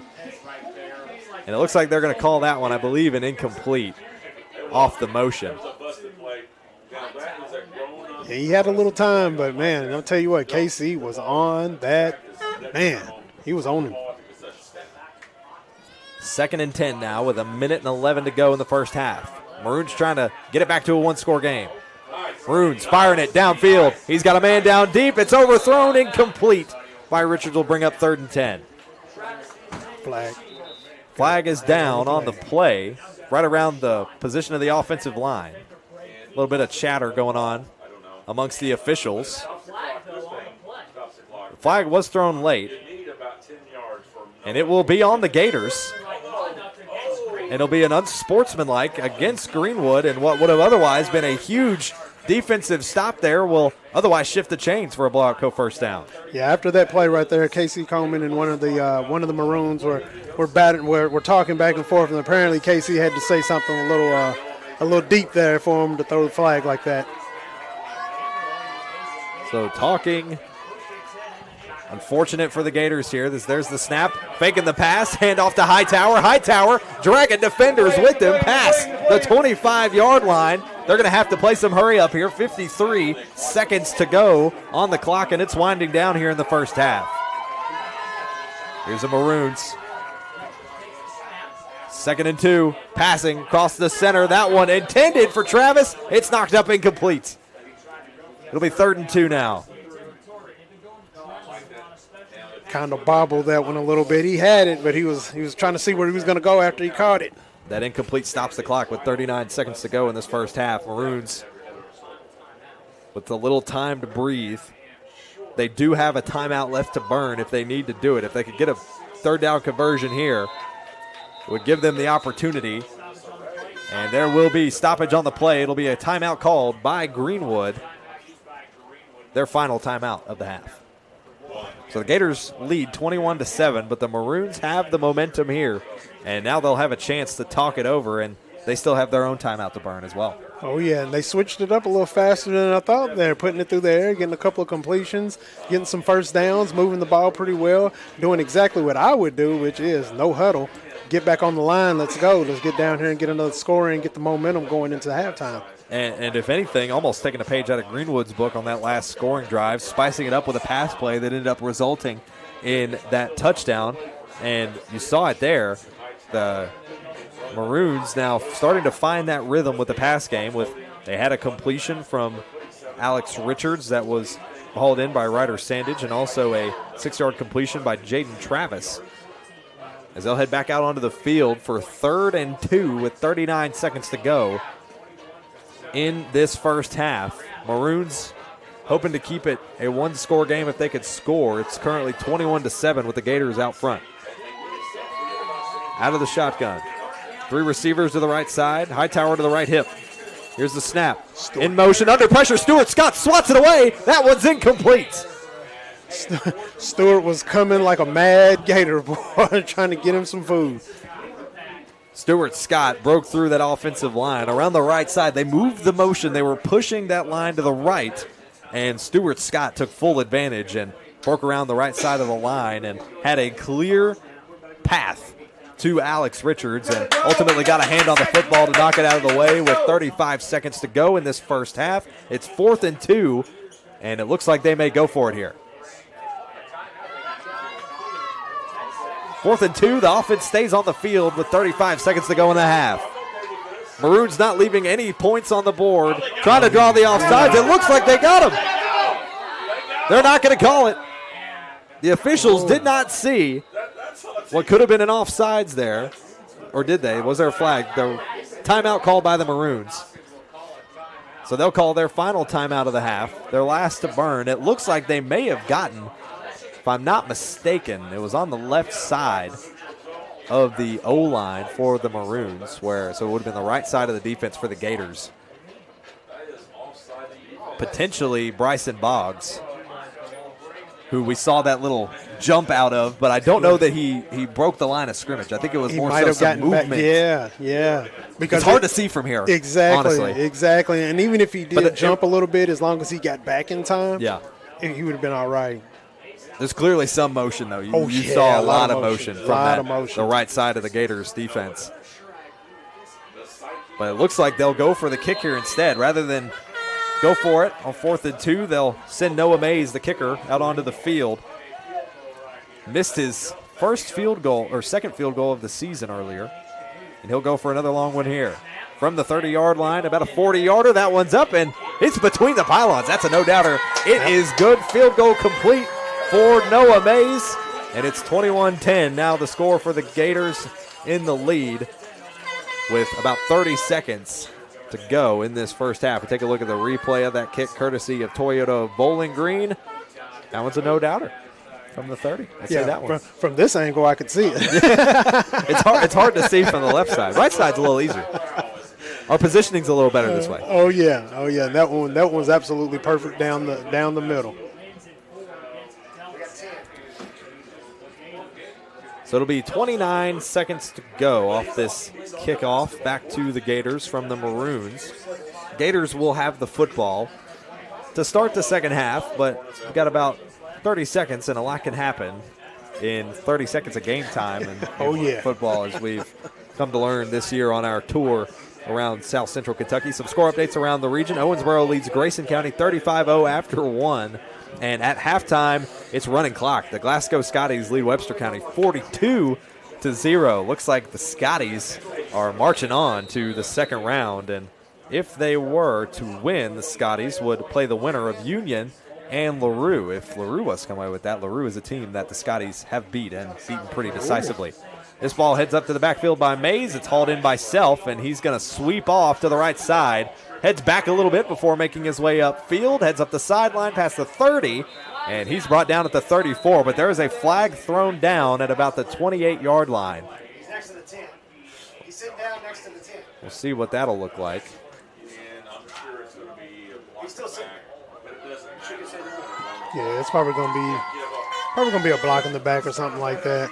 Potentially, it looks like a holding. Or a hold, yeah. Yeah, holding on the Gators. So, a decent run there by Nathan Self on the return, and that one will get sent back with about 19 seconds to go in the half, and Gators will look for something explosive or just try to protect the rock here. And that happened away from the ball. You know, Nathan Self was on the other side of the field when that happened, and so it's those type of plays right there that cause you to lose momentum in a situation where they had momentum a little bit moving forward there. 19 seconds to go in the first half, and it appears to me that the Gators will look to just end this half holding on to the rock and be pleased with this 21-10 lead. They will run out the clock to end this first half as the Gators lead 21-10 with two scores by Nathan Self and a 27-yard receiving touchdown through the air by Max Eisenhower. His second of the season put the Gators up 21-10 and responding were the Maroons, who had a field goal by Noah Mays to cut the score and put 10 points there on the board for them. We'll step aside and bring you your halftime coverage. We'll give you a breakdown of the stats and so much more as we preview look at the highlights and preview the second half when we come back right here on your Don Franklin Bowling Green Kia Game of the Week on the 7 Mountain Sports Network. Gear up for spooktacular savings at Don Franklin Kia during the Kia Fall Savings Event. Qualified buyers can get up to $6,000 off MSRP on 2025 Kia Sorento models, or up to $4,000 off MSRP on 2025 Kia K5 models. Treat yourself to thrilling deals at Don Franklin Kia, driven by family. When you bundle home and auto, life can be easier. You choose coverage that makes sense for you, at a price that's right for you, and a local State Farm agent who's there for you. Call State Farm agent Will Coker in Bowling Green today. At Morgantown Bank and Trust, a home equity line of credit offers you flexible access to the value in your home. With 5.99% introductory interest rate for the first 6 months, all the cash you need is right under your roof. Call today. Gear up for spooktacular savings at Don Franklin Kia during the Kia Fall Savings Event. Qualified buyers can get up to $6,000 off MSRP on 2025 Kia Sorento models, or up to $4,000 off MSRP on 2025 Kia K5 models. Treat yourself to thrilling deals at Don Franklin Kia, driven by family. This isn't just bubbles, it's balance. Relax sore muscles, refresh your mind, recharge your spirit. Discover the best hot tub brands like Cal Spa, Hot Springs, and Free Flow at Aqualand on Campbell Lane. More than bubbles, it's balance. The emails can wait. The dishes can wait. Life feels better when you press pause. Find your escape with the top hot tub brands like Cal Spa, Hot Springs, and Free Flow. Available locally at Aqualand on Campbell Lane. Your backyard getaway awaits. With State Farm Home Insurance, you can get the help you need from a local agent if things get complicated. And from our easy-to-use app whenever you need it. Call State Farm agent Will Coker in Bowling Green today. Gear up for spooktacular savings at Don Franklin Kia during the Kia Fall Savings Event. Qualified buyers can get up to $6,000 off MSRP on 2025 Kia Sorento models, or up to $4,000 off MSRP on 2025 Kia K5 models. Treat yourself to thrilling deals at Don Franklin Kia, driven by family. At Morgantown Bank and Trust, a home equity line of credit offers you flexible access to the value in your home. With 5.99% introductory interest rate for the first 6 months, all the cash you need is right under your roof. Call today. We know getting your car serviced isn't exactly your favorite thing to do. That's why we don't treat it like it's just another job. You want it done fast without cutting corners. We get it right the first time. You've got places to be. So we move like your schedule depends on it, because it does. Clear communication, no surprises. Trust goes further than miles. Toyota of Bowling Green. We make servicing your vehicle simple.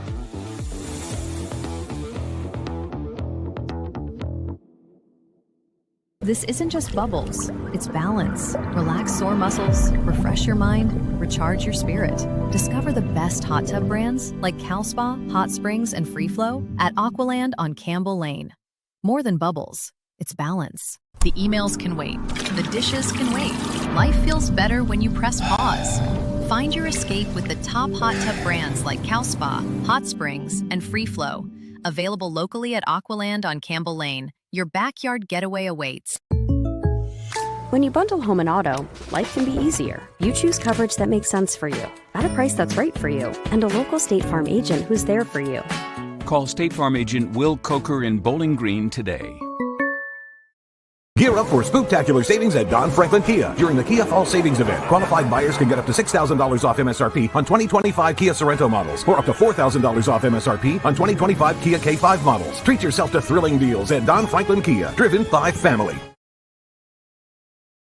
Welcome you back to the Swamp, and it's living up to its name here tonight as the Gators lead 21-10 over the Madisonville-North Hopkins Maroons here in round one of the KHSAA state playoffs here at the Swamp. It's been an exciting one so far. We've seen scoring back and forth on both sides, a defensive battle as well on both sides as we take a look at your offensive stats for both of these teams. So far for the Gators, they've been moving the ball pretty decisively. 205 total yards in just that first half, 144 of those coming on the ground, 61 of those through the air. That's only by 2 pass completions from Levi Wyatt. One of those, actually both of those completions as well, going to Max Eisenhower, who is nearing now, if I'm not mistaken, based on those numbers, has eclipsed 400 total yards on the season and has also gotten his second touchdown of the year as well. So Eisenhower proven to make a difference in this game and as an option that maybe the Maroons haven't been able to spot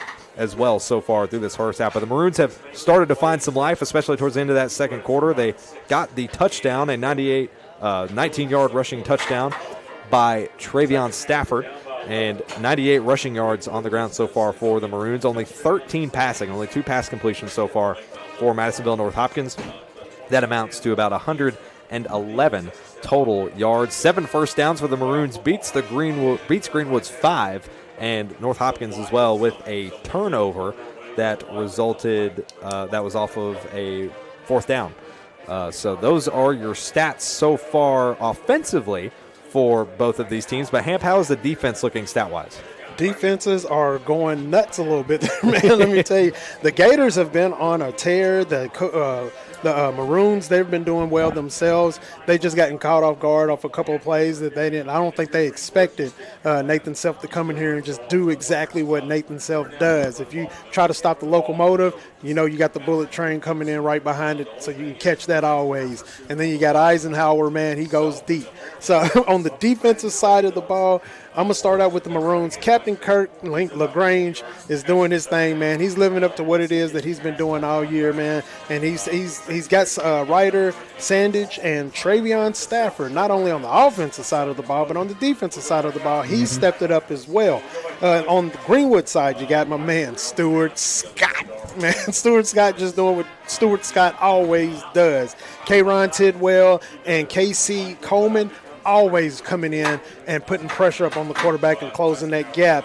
And I'm going to give Cooper Hines a shout-out and Alden Mbonfu. There you go. I'm going to say Mbonfu. Yep. Yes.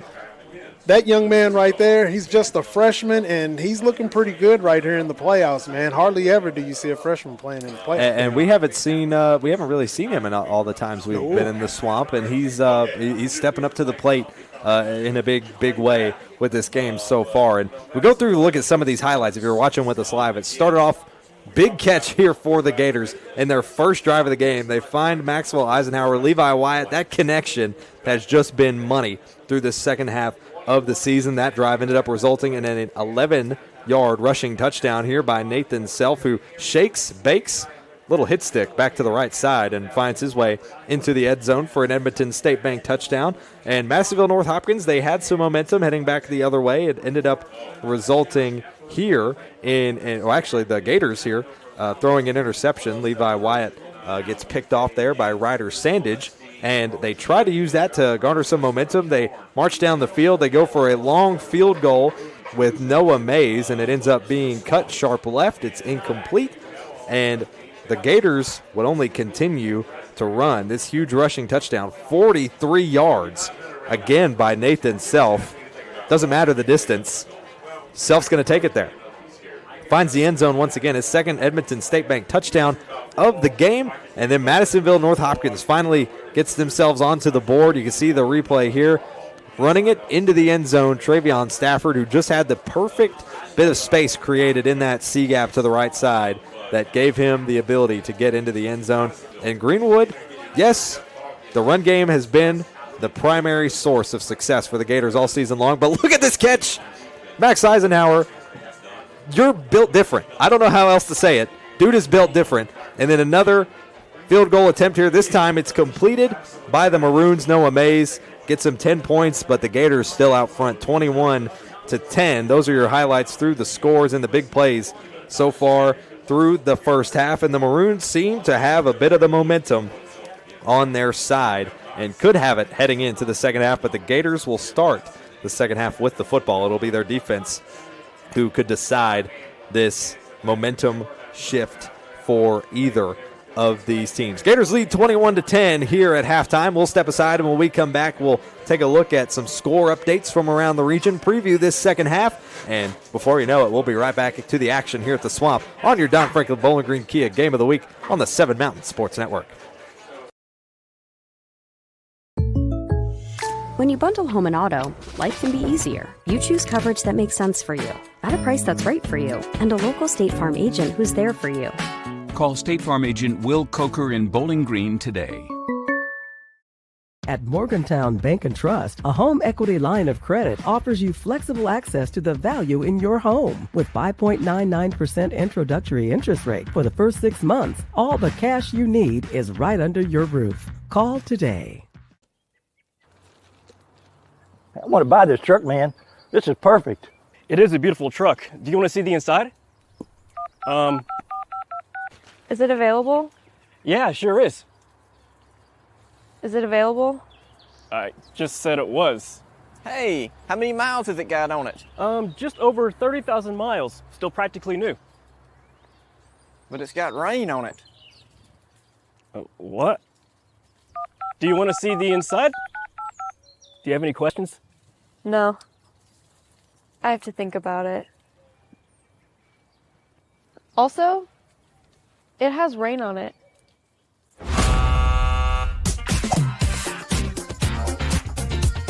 Selling your car shouldn't be a pain. Bring your vehicle out to Toyota Bowling Green and we'll make sure you get taken care of.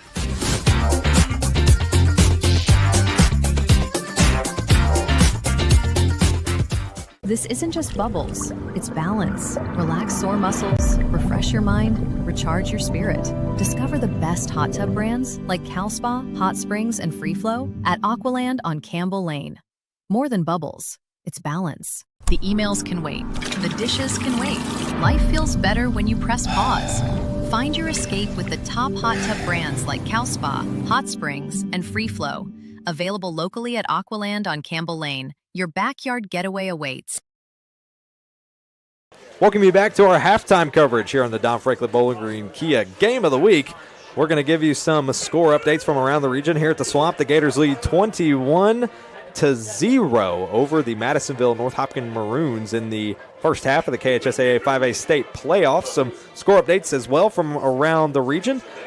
Union County leads LaRue County 28-0, so it looks like it'll be Union County facing off against Glasgow in round 2 of the 3A state playoffs. At the half, Apollo leads Barron County 13-7. At the half, Franklin Simpson and John Harden are tied up 14-14. Owensboro leads mightily over Grayson County 42-0 at the half. And at the half, Bowling Green leads Graves County 21-0. And our most recent score update from Glasgow at halftime, it's a running clock 42-0, the lead for the Scotties over Webster County. So it looks like Glasgow will be playing Union, at least based on the current scores in the second round of the KHSAA 3A state playoffs. And we are here at the Swamp. And not long ago, Hamp, we had the All-Sky team conference lists released as well. And we're going to read some of those off for you here. On the offensive side, for first-team offense, quarterback Camden Page, running back Davis Cheney for Greenwood, also won District Player of the Year. Running back Caden York won first-team offense Player of the Year as well in general for the South Warren Spartans. Head coach Brandon Smith winning Coach of the Year as well for the All-Sky Conference. Running back Trey Graham as well in the first-team offense for Bowling Green. Also at running back Jeremiah Lee for Warren East for first-team offense in the All-Sky Conference. For the offensive line, Malik Ford out of Logan County. Malik Butler out of South Warren, who won Lineman of the Year. Zach Jordan out of Bowling Green, also offensive lineman. And for offensive linemen, your last two, Ben Warwick out of Greenwood and Grayson Billingsley out of Barron County. Your tight end first-team offense is Griffin Howard of Greenwood. Wide receivers for first-team offense, Jake Carter out of South Warren, Travie Barber out of Bowling Green, and Jules Hyde out of Warren Central, and Braden Lightfoot out of Warren East. Your first-team offense athletes are Blake McPherson, Franklin Simpson, and Jackson Smith out of Bowling Green. And your first-team offense kicker is Caden Kirby out of Logan County. Your first-team defense in the All-Sky Conference. Defensive line, you have Jaquise Smith out of South Warren, Malik Coburn out of Bowling Green, Kenyon Coleman out of Greenwood, that's KC Coleman out of Greenwood, Jadis Duncan out of Warren Central, Cooper Parker out of Logan County. Those are your defensive line first-team defense. Your linebackers for first-team defense, Sam Tunks out of Warren East, Montez Trussell out of Bowling Green, Corbin Wells out of Barron County, Stuart Scott out of Greenwood, the heat-seeking Gator Missile, and Jonah Chapman out of Warren Central. For your defensive backs on the first-team defense, Ramon North, that's Ray North for Warren Central, Isaiah Bridges out of South Warren, Jackson Bird out of Barron County, and Drew Jones out of Bowling Green. First team defense punter is Eddie Chavez out of Allen County, Scottsville, and your specialist, Riley Aller, out of South Warren. That's your first team defense and offense for the All-Sky Conference. Congratulations to all those players on their regular season recognition. A lot of those players we're going to see playing in the postseason this year in all their varying classes and regions. And here tonight we saw many of those names, including Davis Cheney, including Griffin Howard. And Davis Cheney continuing to make an impact tonight. Hasn't got on the board with a touchdown, but broke off on a couple of big runs that set them up for those eventual touchdowns. Oh, yeah, Davis Cheney is a special product down there. He's a special player, man. I love seeing all those names that are on the list there, especially the ones that are around here. The Warren Central young men, man, they've had seasons. You understand what I'm saying? They had seasons where they just, didn't have the players that they want, or didn't have things happen the way that they wanted them. They've had the players, and now they're getting the recognition. And I love just seeing, everyone, Logan County, Barron County, everyone around us, getting the recognition we deserve down here in the South Central Kentucky area. All teams around South Central Kentucky, it feels, have taken a step up, and they continue to step up in the competitive landscape of Kentucky high school football across the state, and you're seeing that tonight. Madisonville-North Hopkins coming into tonight, and obviously you don't always go by the RPI standings, but Madisonville-North Hopkins coming into tonight in 5A, 7th ranked in the RPI. The Gators are basically double that down the list. 16th in the RPI are the Gators. 6-4 on the season where the Gators coming into tonight. The Maroons 8-2. Their only 2 losses coming, if I'm not mistaken, their most recent was against Owensboro, and loss before that was a close one against Apollo. So 2 what you'd call maybe quality losses for the Maroons. The Gators with those 4. They've had a tough season. They played a couple of out-of-state teams, including a really strong East Robertson, Tennessee team, as well as both the teams head back out onto the field to start their warm-ups here tonight. And, of course, we've got some score updates as well. We know a lot of you out there in the viewing area are Kentucky men's basketball fans, as the Wildcats have a final score from their game against Valparaiso. Matthew Clark's looking at me funny. Valparaiso, is that how you say that? Did I nail it? Oh, look at that. Either way, Wildcats win 107-59. Very strong win there. And Wildcats going to be playing in Louisville on Tuesday. So good momentum shifter, I'm sure, for the Wildcats as they head up to face the Cardinals. Oh, yeah, they're ready for that. Everybody's ready for that one. That's going to be I don't even know what they call that. What do they call that game? It's the what is it? I forget what it's called. It's not the Bluegrass Battle, because that's Eastern and Western football. Man, I feel like a fake fan. They should call it something like along the Looney Tunes signs there, where Tweety Bird's getting chased all the time. Like it's a wildcat chasing a little cardinal, And then sometimes the cardinal gets giant biceps, like in their logo, and just starts swinging on him. Sometimes, But there's been a lot of times those cats have been chewing them up. The Governor's Cup, which that's the football game, right? Which I guess it works for both. Ties in. Yeah. But I don't know. Sometimes, the Cardinals, they've been pretty solid. Especially, they both got new head coaches. It's a new era for both those teams as well. I love watching those two play, man. I live for the Cardinals logo, where it's just the Cardinal with huge biceps. It's that one's tough. You ever seen Scooby-Doo 2, the movie? Yes. You remember when Scooby and Shaggy drink those drinks and it makes them jacked? Yeah. That's what I imagine happened to the Louisville Cardinal in that logo. He drank some kind of magic thing and got massive muscles. Said, you will not do it, Sylvester. You will not eat me this time. I'm buff. That's what he goes. He's like, oh my gosh, I'm buff. It's like, okay, Shaggy, calm down. Just calm down. Calm down. You don't need to do all that. You're the mascot. Ain't no need to be throwing hands at all. Grab you a couple of burgers. You and Scoob have a seat. I'm sure the Maroons are happy there's not an actual gator here anywhere.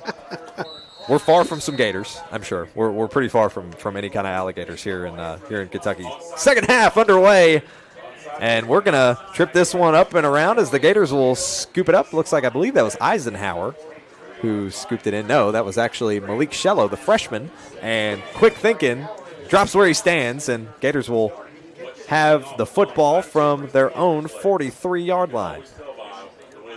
So good heads up there by the freshman on the receive there. The Maroons try to bounce the football, maybe go for an onside kick. Which I did not expect that coming right out the gate. I didn't either. Nathan Self lined up along the left hip of Levi Wyatt. Out of the shotgun here, 1st and 10. Fakes the handoff and finds Eisenhower in the backfield as he's got some blockers, and up to the 50 is where he's tripped up. Looks like he made it to the 51-yard line. Decent gain there will set him up nicely for 2nd down. Captain Kirk LaGrange and Ryder both came in and made that stop together, making sure that Eisenhower didn't get it far enough.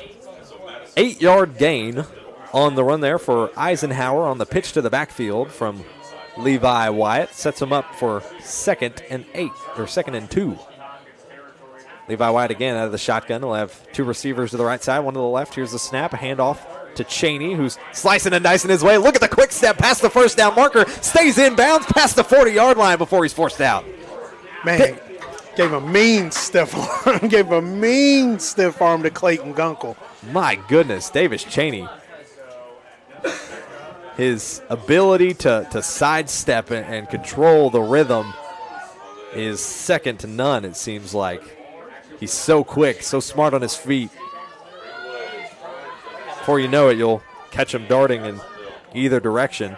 Here's another handoff to Cheney, heading up the right side. Hits that little hit stick back up the inside to the left, and he's brought down for, this looks like a gain of 3. So 10:45 to go in this 3rd quarter as we're underway now in this 2nd half. It'll be 2nd and 7 after a 3-yard gain for Cheney. Gators will be snapping it from the Maroons 35.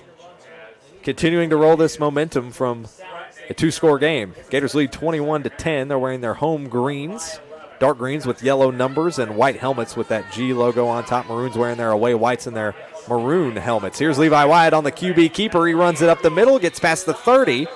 It's like he was brought down at about the 27-yard line. Might be enough for the 1st down. And it looks like they will mark him. Yep, just enough, I believe, for the 1st down. Yep, they'll move the chains. Had to look across field. I think he was right on the money. He looked like to get that 1st down. I know this Maroon defense is set up for the run, but they are so worried about the pass coming up at any moment, just the way their defense is set up. 1st and 10, Eisenhower in motion to the left side. Here's the snap. They'll hand it off again to Cheney, who's shaking off the defenders in the backfield and decides to take it up the middle. Gets past the 25-yard line. Looks like a gain of 1 on the play for Cheney. Maroons fans cheering on their defense here after that gain of 1. It'll be 2nd and 9 for the Gators after a 1-yard gain for Cheney. Cheney still looking to find the end zone tonight. Nathan Self has made 2 trips, and Davis Cheney has not had a game yet, I don't believe, this season, or at least in the last 6 games, where he hasn't had at least 2 touchdowns. Oh, a little bit of a fumble there on the snap. Levi Wyatt escapes the tackle in the backfield. He's off to the races down the right side. He's tackled at the 25-yard line. Man, they got lucky on that one. Lucky on that one. He bobbled that one trying to get that off. No gain on that play, and the recovery there by Levi Wyatt. Good heads-up play to not lose yards or even have a fumble recovered there by the Maroons, who have done a great job of that this season. They've got 9 fumbles recovered for 35 yards on the season. 3rd and 8. 8.5 minutes to go in this 3rd quarter. Here's Wyatt. He's going to send Cade Webb into motion. Here's Wyatt. He's going to fire it deep down the right side. There's nobody down there to get it in the end zone. Incomplete. Will bring up 4th and 8. Might have been a miscommunication there because there was absolutely no one but Maroons surrounding that ball right there. He has, again, escaped with it twice. Will Crutcher was the nearest receiver for the Gators, and even then he was on a slant out route to the left and just wasn't really anywhere near it. That one was passed downfield, pretty much right straight ahead of where Levi Wyatt was facing, but the offense for the Gators stays on the field here for 4th and 8. This could be crucial. 8.5 minutes to go in the 3rd. Here's a snap from Wyatt. Dropping back. He's got time to breathe. Pass it across the middle. He's got Eisenhower. It's swatted out of the air by Ryder Sandridge. Incomplete. Good defense by the Maroons right there. He stayed step for step with the receiver, man, and just when the ball came in, he made that play, put the hand out there instead of going after the interception. Good physical battle in the secondary. Here's a look at the replay, courtesy of Toyota of Bowling Green. You see Wyatt, he's got time to make the throw. If anything, just slightly underthrown where Sandridge able to swat it away. And that'll be a turnover on downs to the Maroons. They'll have the football at their own, what looks to be 25-yard line. Gators still lead 21-10 with 8:22 to go in the third. Maroons moving from left to right to score. Here's the handoff. Up the middle, it looks like they run with Hightower. And a gain of 3 on the play there for number 2. Cooper Hines on the tackle for the Gators. 8 minutes to go now in this third quarter. Cooper Hines been a big piece of that linebacker room for the Gators this season. They'll hand it off again to Hightower, who's found himself a little hit stick past the 40, trucks his way to the 45 before he's knocked out of bounds. Oh, that's what Hightower's been waiting on, to get on that outside, come over by the sideline, knock somebody's head off as he makes a first down and more. Looks like they will get all the way to the 47 from the 28. So about a 19-yard run gain there for Hightower. It's one of his best, if not his best run so far of the night. Here's again another handoff to Hightower. Gators quick to put a stop to that, though. No gain on that play. Good job on the Gators defense, making him stop and decide which hole he wants to try to go through, but the Gators closed all the holes up and there was nowhere he could go. Take a look at this replay, courtesy of Toyota Bowling Green. That 19-yard run by Marquez Hightower. Look at this run here. It'll be 2nd and 9 after the 1-yard run. Looking downfield is Richards. He fires it. Man-to-man, 50-50 ball. It's incomplete, overthrown. Looks like it was intended for Jeremiah Sharp, and he just couldn't come down with it. Good step-for-step running with the receiver there, made by Ladarius Porter. Porter, step-by-step with the receiver, making sure that he didn't get any opening. That way, if he did catch it, he was right there on him to make the stop, man. Good defense. 6:58 to go in the third. The second half already flying by. 3rd and 9 on the way. Here's Richards. Steps up in the pocket, and he's going to get brought down. The Gators on the tackle in the backfield. No gain. Richards ends up pushing his way forward back to the original point of the snap. And Casey Coleman helping Richards back to his feet. A little bit of an entanglement there. Looked like a game of Twister at one point.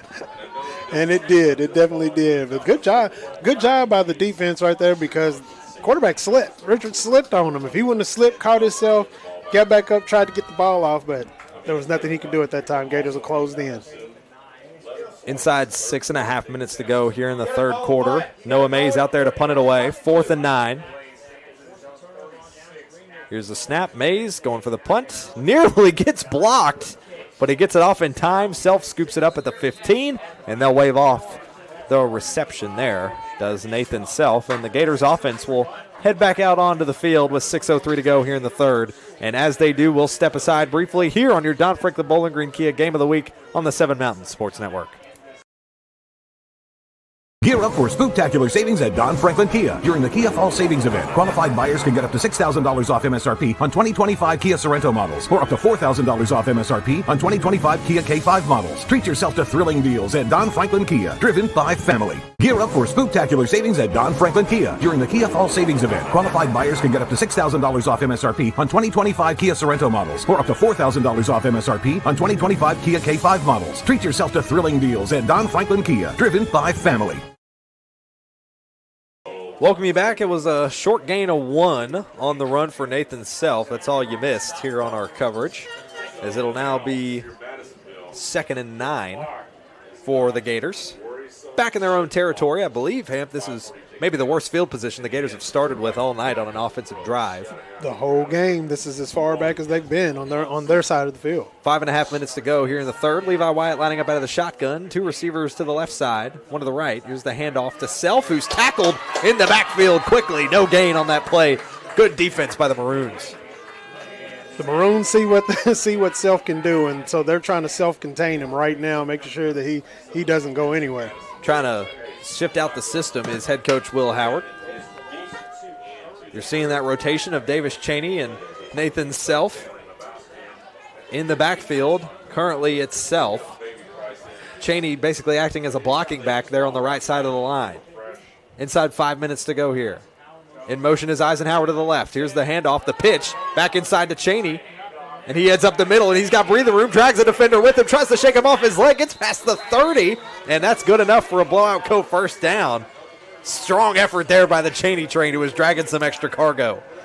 Man, tell you can't grab him by his leg. He's going to drag you every single time. You have to square up on him, put your helmet right where the ball is, and go for a basic tackle. Look at this replay quickly, courtesy of Toyota of Bowling Green. They run it from the 15 and get to about the 31, so call that about a 16-yard gain there for Davis Cheney. Levi White going to hold on to the ball here, pitches it across the top to Will Crutcher. That one slightly overthrown, incomplete. I don't know. I think if Will would have taken a couple of extra steps, he might have gotten that ball, but I think he was fearing what was about to happen if he had caught it, because he did have a defender right on him. He could have caught it, but if he'd have caught it, could have been a fumble. 4.5 minutes to go now. Clock is stopped after that incomplete. Gators still lead 21-10. 2nd and 10 on the way after the incomplete. Cheney now on the left hip. In motion is Cesar Ortega to the right side. He'll act as the blocking back now. Here's the handoff to Cheney. He'll head up the right side with assistance there on the block. He'll get past the 40-yard line and goes down at the 41. It'll be a gain of 9, it looks like, on that play for Cheney. The lead back on the season, one District Player of the Year in the All-Sky Conference. It'll be 3rd and 2 with 4 minutes to go here in the third quarter. 3rd and 2 on the way. Do they stick with Cheney? It looks like they may go for the Wildcat direct snap here. Wildcat formation on the direct snap to Davis Cheney, 3rd and 2. We've seen this a dozen times before all season. Here's the snap. Cheney, he's got space up the left side and more. And he gets tripped up down at the 50. It'll be enough for a blowout Coe first down. The defensive line had everybody stacked in the box. Cheney was able to step out there and get away. Faking him out on the run up the middle for Cheney. Ends up in an 8-yard gain there for 44, and the Gators gets him to the 50-yard line. 1st and 10 again here for the Gators set up. They lead 21-10 and momentum on their side. Here's Levi Wyatt trying to get the Maroons off sides. 15 seconds on the play clock. Wyatt looking like he's calling an audible. Here's the handoff to Cheney. Cheney looks to spin to his right side, but the Maroons spin him around back the other way. On the tackle was Kirk LaGrange. Captain Kirk taking lead of the defense and said, hey, guys, we got to make a stop here. This man is making a move on us. So he hits that gap, right, the same one that Cheney was trying to come through. Loss of 1 there for Cheney. One other time has Cheney had a loss of 1, and the very next play was the 27-yard passing touchdown to Max Eisenhower. Does Coach Howard maybe spice things up and go for a pass play here? 2:45 to go in the third quarter. 2nd and 11. After a loss of 1, they're going to stick with Cheney. Cheney up the right side. Space to breathe. He's tripped up at the. It's like a gain of about 5. LaGrange is stepping out there on the outside, and I think he's just keying in on Locomotive 44 Cheney right now, man. He's making sure that he doesn't move anywhere. 2:15 to go in this third quarter. 3rd and 7, and it's a crucial one, as the Gators will snap it from the Maroons' 47-yard line. 2 minutes to go in the quarter. Wyatt out of the shotgun. Here's the handoff. No, fakes it to Cheney. That one sent over the top. It's nearly hauled in. Griffin Howard. What a play that could have been, but it's incomplete. Oh, my goodness. Oh, it was a great retry, though, you know. It tipped his fingers, and it just kind of moved out of the way. Man, he almost caught it. Take a look at this replay, courtesy of Toyota Bowling Green. Look at this. Wyatt just getting tipped in the secondary there by LaGrange, and Griffin Howard still somehow almost managed to hold on to that football. He was just, I think, maybe a half a step downfield, and that prevented him from hauling it in. Here's Davis Cheney on the low snap for the punt. It's going to bounce at the 20 and continue to roll. It may go to the end zone. Oh, so close. It'll be a touchback.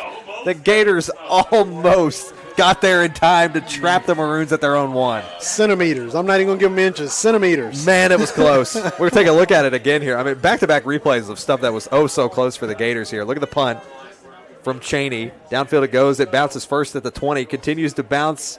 You see the first person to get there. Oh, my goodness. Cesar Ortega almost got it.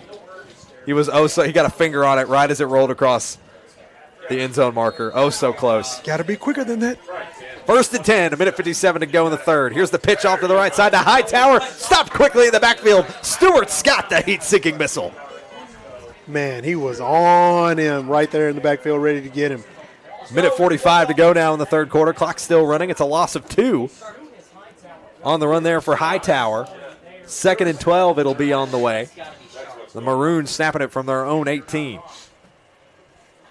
1:30 to go in the quarter. Here's the pitch off to the right. That's Sharp. Sharp with space down the right side. He steps out of bounds and comes up just shy of the first down. Looks like a gain of about 7. Gain of 7 on the play there for Jeremiah Sharp, the sophomore. He's had a couple of trips to the end zone this year. The leading receiver looks like it was actually a gain of 5 there for Sharp. Looks like he got a little bit farther, but they'll count him a couple yards back. 20 seconds to go on the play clock. 1:24 in the quarter. 21-10, the Gators lead. Maroons trying to find some life, and a stoppage of play as the Gators call a timeout. Maybe to ice the play a little bit there by the defense. Oh, yeah, the momentum was definitely moving along for the Maroons, and they were actually making some leadway there. Gators call their first timeout of the half with 1:24 to go in the quarter. And they lead 21-10 here on your Don Franklin Bowling Green Kia Game of the Week. We'll give you some score updates from around the region. Our most recent ones, our most recent new one is actually halftime. Holy Cross leads Russellville 21-13 at the half. That's our most recent score update. Again, if you're just tuning in with us, some other scores from around the region. Half between Union and LaRue. Union leads 28-0 over LaRue County. Half between Apollo and Barron. It's Apollo that leads 13-7, and our most recent update, Scotty's Glasgow lead Webster County 42-0 at the half in running clock. 2 punt return touchdowns in that game as well. 1:23 to go. Here's the snap and the handoff out of the timeout to Hightower, who is stopped quickly, but got a decent gain there up to about the 27-yard line, it looks like. It's like a gain of 3. Hightower's big enough and strong enough with this much space right here. And then they've done it before already on 4th down, sending Hightower right up there in the gut to get that first down. And they're going to go for it here on 4th down. They've got Richards under center. Here's the snap. They'll hand it off to Hightower, who will run it up the middle. And I think the Gators may have got the stop here. It's close, but the Gators may have got the stop just shy of the first. Officials are reviewing it. They're going to mark it down. It's near the 30-yard line, but I believe the first down is at the 32. And no, it'll be the first down. It'll shift the chains for the Maroons just enough. Take a look at the play here on the run, courtesy of Toyota Bowling Green. That one up the middle. Man, the Gators were so confident they got that stop, and they're already on the hurry up here. A run again that time by Travion Stafford.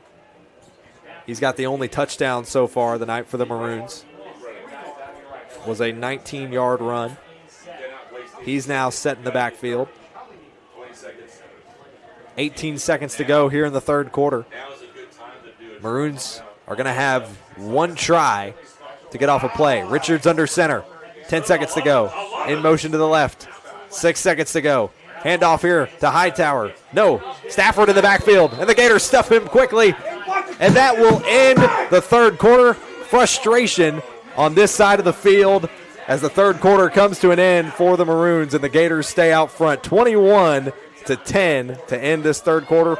And we'll take ourselves a break. When we come back, we'll have your fourth quarter coverage right here on your Don Franklin Bowling Green Kia Game of the Week on the Seven Mountains Sports Network.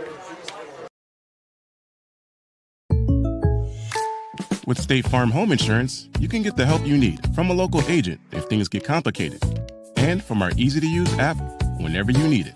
Call State Farm agent Will Coker in Bowling Green today. At Morgantown Bank and Trust, a home equity line of credit offers you flexible access to the value in your home. With 5.99% introductory interest rate for the first 6 months, all the cash you need is right under your roof. Call today. You don't just work here. You show up and you grow. And to serve your customers well.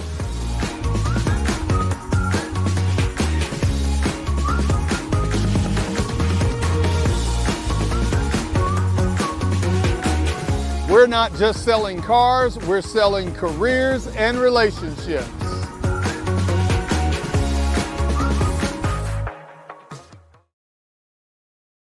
Richards pitching it off to the right side. That one's swatted out of the air by Tristan Bailey Thomas. Incomplete, will bring up 4th down. This Gators defense is putting it on right now. They're making sure to secure themselves a win. They have to play at the pace that they are playing right now. Start of the 4th quarter, and it's a big 3rd down stop for Tristan Bailey Thomas, who swats that pass out of the air. Alex Richards looking off to his right side and can't get the ball to fall. Intended for Jeremiah Sharp on the far side of the field. 11:56 to go in this 4th and final quarter with the Gators out front 21-10. Here's the Maroons on the snap, going for it here on 4th down. Richards looking downfield. He's going to send it deep. He's got a man there on the reception. It's caught. Evan Wilson inside the 30-yard line. It's complete. Maroons march downfield to start the 4th quarter. Looks like they're going for the hurry-up offense right now, trying to keep it going. That was such a long play. I don't even know how long it was. All the way to the 24, or the 23 in Gators territory. From their own 32, it looks like. Definitely caught them on guard. Gators were looking for a run. 11:30 to go here in the 4th and final quarter. Maroons playing hurry up. Here's the snap. Handoff to Hightower. Heads up the left side. Nearly breaks the tackle there initially by Tristan Bailey Thomas. But a second one there, Casey Coleman, is enough to stop him, but not after a gain of what looks about 5.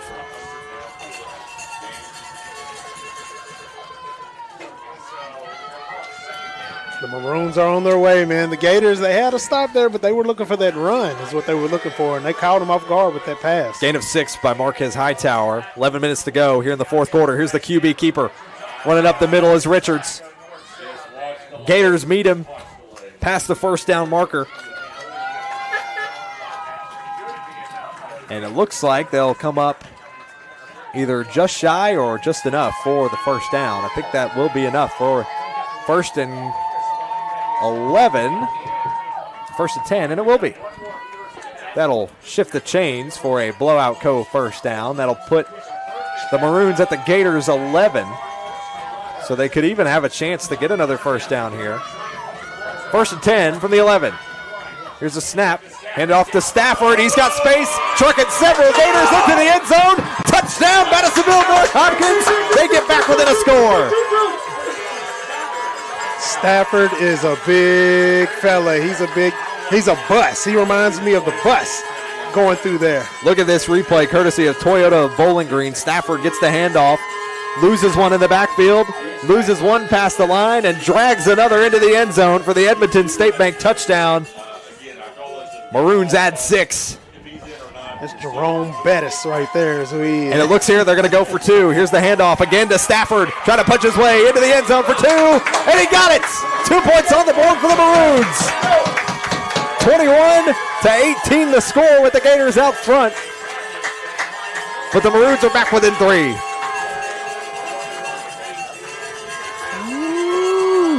Momentum is moving their way right now. The Gators have got to step it up. Now the Maroons will come in here, and we'll see what's going to happen, because if they look up, Greenwood have another score on just that quick. Good coverage there for the Gators. You're hearing a lot of racket up here, a lot of excitement for the Maroons, especially from the coaching staff. 10-19 to go here in the 4th quarter. 21-18 the lead for the Gators. Only by 3 now after the successful 11-yard touchdown by Travion Stafford, the 11-yard run, and then the completed 2-point conversion also by Stafford there.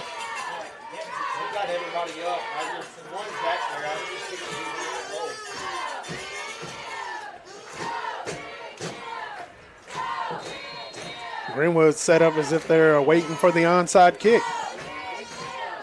They're probably anticipating it here as the Maroons went for it last time. No, this time they'll send it out deep. Nathan Self back there to receive, and it's going to bounce out of bounds at the 26-yard line with the flag thrown there as it bounces. That last play as well, or that last drive for Madisonville-North Hopkins, there was a 42-yard pass in there from Alex Richards to Evan Wilson. Take a look at the replay here. This is from that last drive. Richards to Wilson. Caught there at the 25-yard line. And Evan Wilson just, I think, got tripped up a little bit on the slickness of the turf. Otherwise, he would have been long gone. 10:19 to go in the fourth quarter. Levi Wyatt in the offense for the Gators back out on the field. 1st and 10. There's a handoff to Cheney. Left side, past some blockers. And a little bit of assistance gets him past the 40-yard line. Gain of 7 there on the play for Davis Cheney. 10 minutes to go now in this fourth quarter, 21-18. The lead still for the Gators. They lead by 3, but the momentum is on the side of the Maroons. 2nd and 4. Maroon side has never had this much energy all game long. They are feeling the momentum shift for their team. Cheney on the run again, and he'll come up a yard shy. Gain of 3. This Maroon defense, they're all lined up. Everything's set up for run. They're looking for a run every single time the Gators are on the field. Right now, the Maroons have been in more of a 4-4-3 type of defense, set up for everything that comes up the middle. 3rd and 2 on the way. 9:15 to go in the fourth quarter. Gators trying to run as much clock off as they can. 15 on the play clock. They got a direct snap in the Wildcat. Set up to Cheney. Cheney to the right side. Breaks the space. He's got it past the 50, and he's tackled at the 48 Maroons territory. That'll shift the chains for a Blanco first down. When Cheney gets low like he does, it's hard to stop him. It's like he balls up into a bowling ball and just starts going. That's the way it looked right then when he got through through the first part of the line and got into the secondary. It's like the front of the Polar Express. It's got that real sharp nose, that can cut through the ice and stuff like it does in the movie. That's what Davis Cheney's got going on. And it looks like they're set up again in the Wildcat on 1st and 10. Here's Cheney. 1st and 10 on the way on the direct snap. Heads off to the right side. He's got some space there with the blockers and quick on the tackle. I think that was Kirk LaGrange again. There's a reason he leads this team in tackles. He's almost always the first one on the read for the defense. Gain of 3 there for Cheney. That run. 2nd and 7 now on the way. Again, they're going to stick with this direct snap Wildcat system. 2:44. Levi Wyatt is standing on the sidelines just behind head coach William Howard on the far side of the field. 8 minutes to go in this fourth quarter. They're just going to try to run the clock here. 2nd and 7. Here's the snap. Cheney to the left side this time. He gets sent back and backwards, but short gain there. Looks like a gain of 1 there for Cheney. Will bring up 3rd down at 6. Yeah, this defense is definitely keying in on Cheney at the moment. 3rd and 5, it looks like from here. Gain of 2 it was on that play by Cheney before forward progress was stopped. And the clock is still running. 7 minutes and 20 seconds to go. The Gators have run off over a minute and a half of time here on this drive. 3rd and 5 on the way for the Gators. Levi Wyatt back on the field. Here's the snap. Cheney on the left hip. They're going to do a side pitch. That one bounce off the line. And the Maroons stuff it out on 3rd down and force a 4th. It was Cesar Ortega who got the secondary pitch to Davis Cheney. It looks like there's a penalty, I think, on potentially somewhere. Sounds like it might be on the Gators. And it was after the play here. Could be a potential, another unsportsmanlike. We saw that earlier. It looks like it will be on the Gators. This will definitely equal a punt. And we saw that earlier again. Another unsportsmanlike was called earlier on Casey Coleman after the play. on what would have been a good defensive stop, and now here another unsportsmanlike has halted the Gators and has now forced them back on 4th down. It'll be 4th and 20, and they bring Cheney out to punt. A subtle fog descends on the field as Cheney punts the football. It nearly gets blocked. It's going to continue to bounce. It gets scooped up by Sandage and the Maroons, and he's going to try to make his way back. Stuart Scott, shoulder-to-shoulder contact, drags him back to the 10. And it looks like the football came out last minute, but no, they're going to say that Sandage was out of bounds at the 11-yard line in their own territory. Take a look at this replay courtesy of Toyota Bowling Green. Look how close that was to getting blocked. Sandage was back there to receive and decides to make a break for it. He gets to the 19, but comes shoulder-to-shoulder tough with Stuart Scott. And you see the ball come out as he goes out of bounds. They're going to say that was the end of the progress there. They're going to call him down at, I believe, the 11-yard line. It'll be 1st and 10 with the Maroons buried deep in their own territory. One thing I love about Stuart Scott is he doesn't stop. Gave that shoulder tackle, didn't knock him down, but he went after it anyway. 6:48 to go. They'll go with a run play here up the middle. And sent backwards is, I believe, Hightower. No gain on that play. Actually looks like a gain of 1. Should bring up 2nd and 9. 6.5 minutes to go here. The ball is in the Maroons' hands. Fog continues to descend here on the Swamp. Halloween was last weekend. Here's the snap again. They hand it off in the backfield for another run play. Stops them again, do the Gators. And again, that was Hightower on the run for, looks like possibly a gain of 2. Both of these teams running the ball rather than passing it. I understand why Greenwood wouldn't pass it right now, but I don't with the Maroons at the moment. 6 minutes left. 3rd and 8. 1-yard run that last time by Hightower.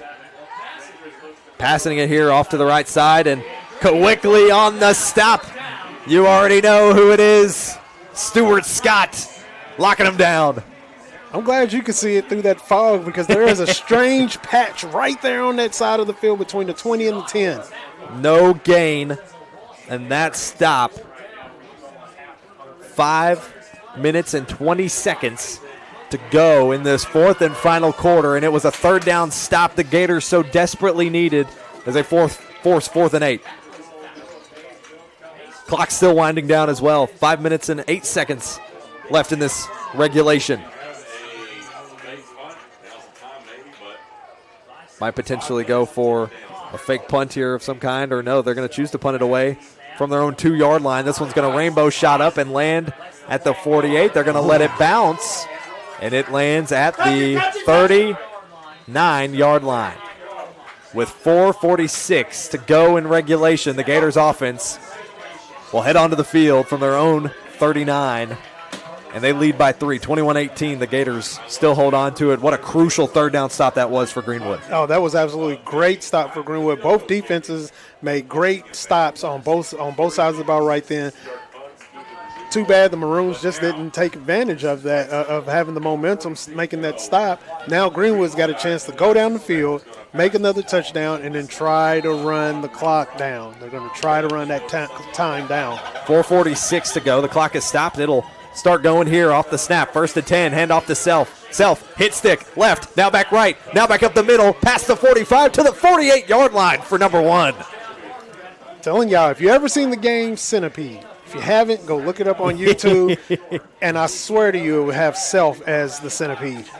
He is ducking and dodging and moving in between the numbers and like making people just miss right there up on him, close up on him. 9-yard gain. Actually, no, it'll say it's 10 yards, and it's good enough to move the chains for a blowout first down here. So 10 yards to run for Nathan Self, and the clock is still winding down. 4 minutes and 8 seconds to go in regulation. Self on the right hip. Wyatt with 2 receivers to the right side, 1 to the left. Cheney's there to block on the left side of the line. Inside 4 minutes to go now. 5 seconds on the play clock. 1st and 10. Here's a snap again to Self with a hit stick past the 45 in Maroons territory. He'll get brought down. Back-to-back 10-yard runs for Nathan Self and back-to-back first downs. Self in clutch time, showing up when it matters. No, they'll say it's a 9-yard gain, actually. They take it back. 9 yards, 2nd and 1. Inside 3.5 minutes to go. Season on the line for the Maroons. You can feel what it means. The fog's descending. The chances of a run through the playoffs disappearing in the fog for the Maroons. But they still have a chance. 2nd and 1, the Gators with 3 minutes in regulation. Here's the handoff to Cheney. He heads off to the left side. He's stopped quickly from that point of snap. It looks like it'll be no gain, and a timeout will be called, it looks like, by the Maroons, and they'll head back to their sideline. That's their second timeout or first timeout here of the half, with 2:58 to go here in the fourth quarter. And 2:58 to go in the fourth quarter. It's 3rd and 2 for the Gators. Let's take a look at this run from this drive by Nathan Self. They needed first downs. It's what you hope to convert on. Wrong replay. We'll show you the next one if you're watching on our live stream. Here you go. Nathan Self kicks it off to the left side. Again, look at this hit stick. Left, right, spin. My goodness, Nathan Self flat on his feet and gets that first down, and that is ultimately what has put Greenwood in this position now. Nathan Self coming up big. If he wasn't already, he surely is now the most notable player on the offense of this game for the Gators. Delivering in the big moments and now delivering to try to put this one away in what would be a 3-point victory over the Madisonville-North Hopkins Maroons. 3rd and 2. Offense back out on the field in the Wildcat with a direct snap to Cheney. Oh, boy. Cheney trains, got a sea of white and fog in front of him. Can he get by on 3rd and 2? Oh, and it looks like there's going to be a flag thrown offsides on the Maroons. An so crucial one will get them the first down. And that could put away the football game here. First down for Greenwood off the penalty with 2:58 to go in regulation. And offsides on the Maroons, that could make the difference in whether their season ends tonight. The Maroons, man, they done good all game, not getting caught on that on that play. And this time came at a crucial moment. Tensions are high. They got them. The fog has appeared too dense for the Maroons in this moment. Here's the handoff to Cheney up the Bay Gap. Wrestling at the 35-yard line with a sea of maroon. And another timeout taken here by Madisonville-North Hopkins. Their second of the half. They still got one remaining. 2:46 to go there after that run. Just trying to stall the clock best they can. Gain of 3 on that run by Davis Cheney. 2nd and 7 when they resume play. The Maroons know that the run is coming, the run is coming, the run is coming. Now, what they don't know is that there could be a sneak pass in here just to get the first down and keep the clock running, or just getting it close enough to keep the clock running so that way Cheney can get a direct snap, go up the gut, first down. A lot of different things that the Gators could do at this moment, but the Maroons just got to keep their composure and try to make another stop so that they'll have an opportunity to get down the field again. The district coach of the year, William Howard, looking to seal this team's trip to the second round of the playoffs. 2:46 to go in regulation. 2nd and 7 on the way for the Gators out of the shotgun. 2 receivers to the right side. Cheney on the right hip of Wyatt. They'll hand it off again to Cheney, who loses the football. Cheney fumbles it at the 37-yard line, and it looks like the Maroons have recovered the football with 2:39 to go. I'm the Swanee. And Greenwood recovered it. Wow. They're going to say that Greenwood recovered the football, but it really looked like the Maroons had several players on it. This is the third one that they escaped from. They bobbled the ball. This is the third bobble that they've had and escaped from having turnover on down or turnover right there. Levi Wyatt, even though he handed the ball off to Davis Cheney and shifted off to the right side, he noticed the ball come out. You can take a look here quickly on this Toyota Bowling Green replay. Look at Levi Wyatt jump on the football. Heads up thinking there by the quarterback, even after it looked like the play was over. He's going to try to get the offsides here. The play clock is still running, and so is the overall clock. Inside 2:10 to go in regulation. It's 3rd and 9. And a timeout is called by the Gators with exactly 2 minutes to go here in regulation. It'll be 3rd and 9 when they resume play, and they have a 3-point lead, 21-18 over the Maroons. Man, I tell you what, Ryan, this game right here at the end. Right here at the end. I knew it was going to be close. We said it was going to be close. Let's take a look again at this almost fumble from the Gators. Cheney gets the handoff and almost looked like he didn't fully have control, but you could see 17, Levi Wyatt, quick to get on the football. Good heads up there by the quarterback. You see, I feel like you would see in a lot of moments the quarterback, kind of considers themselves out of the play at that point, but the senior putting it all on the line to make sure that his season continues. When you're a senior, you put yourself out on the line like that.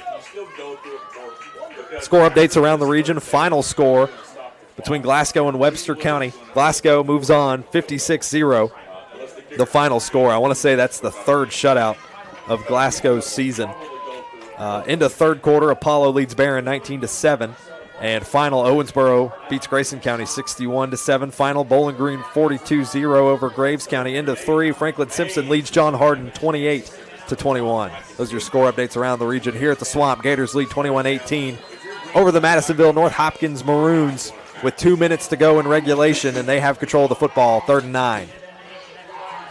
Here's the Gators, handing off to Cheney again. Even after the fumble, they trust in the train. Looks like the Maroons are going to maybe call a timeout here. And the final timeout is taken by Madisonville-North Hopkins with 1:51 to go. And the Gators still have possession here on 4th and 9. The question is, do you go for it or do you try to punt? Punt that ball straight up in the air. They got 9 yards to go. Yeah, I'd put that straight up in the air. If they go for it. The only alternative you could find here is potentially relying on Graham Smothers to try to kick a long field goal. This will be a long one. It's like a 50-yarder. Be about 52. I don't. Yeah, or back right at 50. It looks like 49. So give or take a 50-yarder. The field goal would be if the Gators decided to go for it, but I don't know that Graham Smothers has attempted one that long. He's 2 for 2 on the season. I think his longest may be somewhere in the 30s. And 1:51. If they believe in his leg, then kick it. If not, let Cheney put that ball way up in the air. They're going to punt it, it looks like. Cheney is going to line up way in the backfield at about the Maroons' 49 to receive. And he'll look to punt it. He almost got him trapped down at the 1. They're going to try to do that again this time. Try to be a little bit more successful. Here we go. 1:51 to go. Snap to the punt to Cheney. Maroons are just going to lay back to try to get the blockers they need, and the reception. No, and it's going to bounce into the end zone for a touchback. And they had somebody back there that could have stopped the ball, but he just missed it when he dived up. He went for the dive, and it bounced awkwardly, it looked like, at about the 4. It just went right over him. And he was like, oh, my gosh. That's the type of stuff that just makes you upset. It's like, man, come on. Now, you think about this here. It's 1:44 to go in regulation. 21-18, the Gators lead. That's a 3-point deficit. And Noah Mays has kicked a field goal from about 40 yards distance. So they have field goal range possibility here at decent ways. That one thrown nearly into the dirt. It was intended for Marquez Hightower. It comes up incomplete. Looks like a little bit of miscommunication there. Oh, yeah. Hightower was going downfield. He was going downfield, and Richards, he didn't see him going that way. He thought he was just going to cut short, let him be able to make a move right there at about the 25 and then take it as far as he could. 1:40 to go, and clock is stopped in regulation on that incomplete. 25 to go on the play clock here. Playing wide. 2 receivers on either side, and Hightower on the left hip of Richards. Here's the snap. Richards dropping back. He steps up in the pocket, fires away down the middle of the field. He's got Wilson there. It's caught at the 40. Huge play by Evan Wilson. The Maroons have life with 1:31 to go. They're going to play hurry up here. A minute 31 to go. The clock is stopped. 21-18 they lead. 1st and 10 from the 37 in Gators territory. Big pass they needed. Here's Richards again, and sacked in the backfield. What a play by Griffin Howard. Play clock's winding down now. They got to move quick. Minute 13 to go in this 4th quarter. All the Maroons fans are on their feet, chanting for their team to hurry. Lined up in the backfield, 2nd and 17. Richards stepping up, fires away. That one incomplete, intended for Wilson. That'll stop the clock with 56 seconds to go in regulation. I think they got tied up a little bit there. He almost caught an interception on that one. I think you got a player hurt out there. Loss of 7. Looks like we do have a player who's a little stunned. Look at this replay. This huge pass. Oh, my goodness. The Richards to Wilson connection delivers again. But, man, that sack was even bigger, Hamp. They were so close to field goal range, considerable field goal range for Noah Mays. And now that 7-yard loss has put them at 3rd and 17. I don't know if they can trust the kick from that far. But they've still got an opportunity here, 3rd and 17.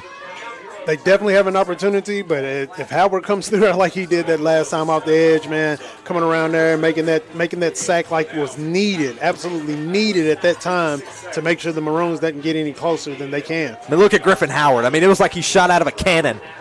And on the biggest stage in his senior season, under the lights here in the swamp, he delivers, forces a loss of 7 to the Maroons. 3rd and 17. Season on the line for Madisonville-North Hopkins. Here's the snap. Richards got options downfield. Fires away. It's caught. He's got Sharp, who heads out of bounds to stop the clock with 49 seconds. 3 points the deficit. They have a 45-yard field goal it would be now here if they went for it. Well, it looks like 4th and 9. 8-yard gain. 8-yard gain. They're going to kick it here. It's going to come down to a kick. Noah Mays is marching onto the field. The senior. Now, are they known for doing trick plays? Because they could trick it right here. There's 49 seconds in regulation. I wouldn't trust it. I wouldn't trust it, Ryan. This is a long one. From the 43-yard line. The kick is up. And it's going to come up short. It was tipped. It bounces in the end zone. 43 seconds to go. It's a turnover on downs to the Gators, who will look to kneel out this win and continue their journey in the playoffs. Good job by the Gator defense, getting back there in front of that kicker, going after that ball. Oh, my goodness. Take a look at this replay, courtesy of Toyota of Bowling Green. I almost thought, Hamp, that the kick was blocked, but I definitely think a hand got on it. Tipped it a little bit. A hand at least touched it. That ball landed, right at the line of the end zone. And it would have went right. I mean, if it would have had its way, it would have went straight through the field goal. Victory formation. Levi Wyatt in the backfield is going to knee it out for Greenwood. Play clock reset. Both teams will head to line up at center field. One more knee will do it for the Gators. Greenwood has done it for the first time in 3 years. The Gators' playoff hopes continue beyond the first round in what is a huge win for Greenwood. Arguably their biggest in the last 3 seasons. A final score, 21-18. The new LED lights showing off the victory as the Gators move on in their postseason venture.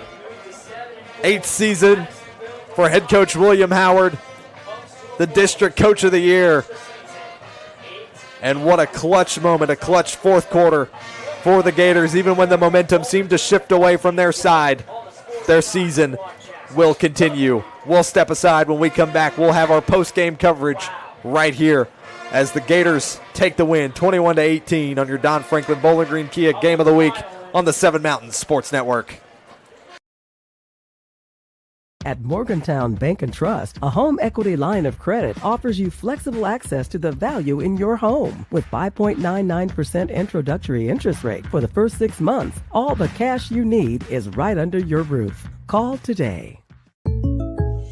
When you bundle home and auto, life can be easier. You choose coverage that makes sense for you, at a price that's right for you, and a local State Farm agent who's there for you. Call State Farm agent Will Coker in Bowling Green today. This isn't just bubbles, it's balance. Relax sore muscles, refresh your mind, recharge your spirit. Discover the best hot tub brands like Cal Spa, Hot Springs, and Free Flow at Aqualand on Campbell Lane. More than bubbles, it's balance. The emails can wait, the dishes can wait.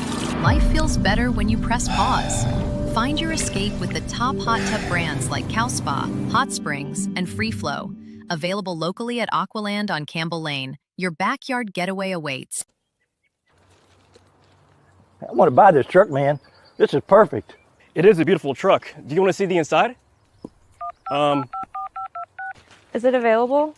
Yeah, sure is. Is it available? I just said it was. Hey, how many miles has it got on it? Just over 30,000 miles. Still practically new. But it's got rain on it. What? Do you want to see the inside? Do you have any questions? No. I have to think about it. Also, it has rain on it.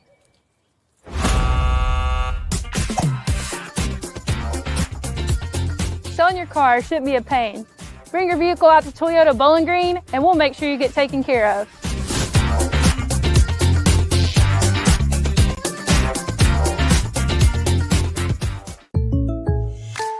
With State Farm Home Insurance, you can get the help you need from a local agent if things get complicated, and from our easy-to-use app whenever you need it.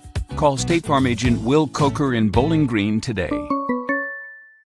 Gear up for spooktacular savings at Don Franklin Kia during the Kia Fall Savings Event. Qualified buyers can get up to $6,000 off MSRP on 2025 Kia Sorento models, or up to $4,000 off MSRP on 2025 Kia K5 models. Treat yourself to thrilling deals at Don Franklin Kia, driven by family. At Morgantown Bank and Trust, a home equity line of credit offers you flexible access to the value in your home. With 5.99% introductory interest rate for the first 6 months, all the cash you need is right under your roof. Call today.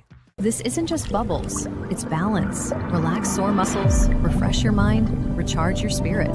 Discover the best hot tub brands like Cal Spa, Hot Springs, and Free Flow at Aqualand on Campbell Lane. More than bubbles, it's balance. The emails can wait, the dishes can wait. Life feels better when you press pause. Find your escape with the top hot tub brands like Cal Spa, Hot Springs, and Free Flow. Available locally at Aqualand on Campbell Lane. Your backyard getaway awaits. Gear up for spooktacular savings at Don Franklin Kia during the Kia Fall Savings Event. Qualified buyers can get up to $6,000 off MSRP on 2025 Kia Sorento models, or up to $4,000 off MSRP on 2025 Kia K5 models. Treat yourself to thrilling deals at Don Franklin Kia, driven by family. Welcome you back to the Swamp. The fog has more than settled in here. The final score, 21-18. The Gators seal the win off what possibly looked like a blocked field goal there towards the end. It was an attempt by Noah Mays, a long one, about 48 yards, give or take, I think. Probably would have been the longest attempt he's had all season long. But it's the Gators who come away with it. Arguably the defense stepping up in the most crucial of times, as well as Nathan Self with 2 big first downs in that fourth and final quarter. Take a look at some of the stats overall. Man, what an offensive performance tonight from the Gators. 250-plus rushing yards. Now, I want to say that's the most in a loss that the Maroons have given up all season long, rushing so far this season. 315 total yards offensively for the Gators, 61 through the air, all 61 of those coming in the first half. They did not complete a pass in the second half of this game, and they didn't need to. They used the ground game to fuel them onwards. And as you look at Madisonville-North Hopkins, 60 passing yards, 143 rushing yards, only 203 total. 11 first downs to Greenwood's 14, 2 turnovers for Madisonville-North Hopkins, both of those coming off of fourth downs. If I'm not mistaken, both missed field goals as well are those 2 turnovers. 1 turnover on fourth down for the Gators, as well as an interception thrown by Levi Wyatt. Those are your stats overall for both these teams as the Gators take the win 21-18. Hamp, how did they look defensively for both these teams? Man, both of these teams, honestly, the defenses did their jobs, man, as best that they could with what they had coming at them. I'm going to start with the Maroons. Captain Kirk did everything he could to try to save them, but just wasn't enough. The Gators had enough to pull off the win. Their defense, of course, came out a little bit stronger and just did what it was that they were supposed to do. You know I'm going to hit my man Stuart Scott, but before I talk about Stuart Scott, I just want to give a quick shout out to Alden Mbanfu. We got it. Sorry if I messed it up again, but, man, that freshman there, he had 10 tackles here total in the game today, man, as a freshman coming out here at a playoff game. I commend him for that. But my man Stuart Scott just went all the way crazy today. He had the most tackles on the day, and he was just all over the field doing what Stuart Scott does, man. So with both defenses did absolutely well. It's just the Gators did what I thought they were going to do, which was use the pass game and be able to get an extra score to take it off top. Yeah, the defense I feel like is one thing that you've got to be – I mean, you got to be happy on all facets. It seems like if you're the Gators. They've had such a strong showing here through this second half especially. They strode up when they needed to in the most important time. And as we continue here with our post-game coverage, we'll have head coach William Howard join us here in the broadcast booth to wrap up our coverage here on the post-game show as the Gators take the win 21-18 here in regulation. Coach Howard, appreciate you for joining us pregame. What are the emotions like here after this one? Well, it's a unique situation, you know. We know by the RPI and the road ahead of us, our seniors is the last game here. So, you know, it's an emotional time, and you know, it's good to take them out as a winner on this home field. Now, coming into tonight, I think maybe some people looked at this game and they said, you know, that this might be a close one, but I think some may have looked at you guys maybe as underdogs. What was your message to the team coming into tonight? Well, I just told them that, you know, everybody's record 0-0. You know, they've done some great thing over at Madisonville this season, and so have we, and we knew it was going to be a tough matchup. You know, they're ranked higher than us, and even though we have a higher seed, so we knew it was going to be a battle like it was. They're extremely good up front, you know, and they kicked their butts at times, and, you know, at times we kicked theirs, so it was just a back-and-forth game. It was exciting.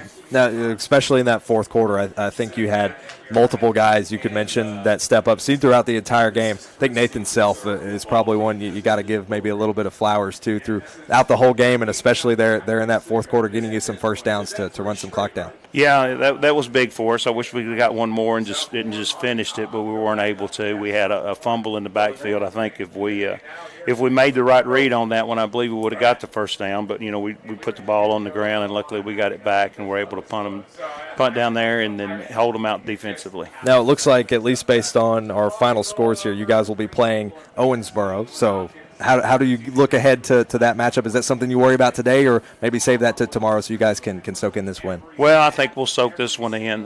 Really haven't looked forward. You know, we watched the Owensboro-Madison game on film. You know, I know they're extremely athletic and physical, and you know, it's going to be a great challenge for us next week, and we're looking forward to it. Coach, with everything that's happened this year, obviously it's not been necessarily a perfect season, but a lot of milestones hit. Does something feel maybe different about this year's squad? What makes this year's squad and this year's team different from years past? Well, you know, I don't know if it's different from years past, but it's just a culture that we have here. Our kids really care about each other and fight for one another, and, you know, they work extremely hard in the off season, and a lot of times we're not the most talented team that's on the field, but our kids play hard, and I'm proud of that. Coach, your team played hard for sure tonight, getting the win tonight, 21-18. Appreciate you for coming up after postgame and sitting down with us, and we wish you luck next week at Owensboro. All right, thank you. Appreciate you, Coach. Thank you.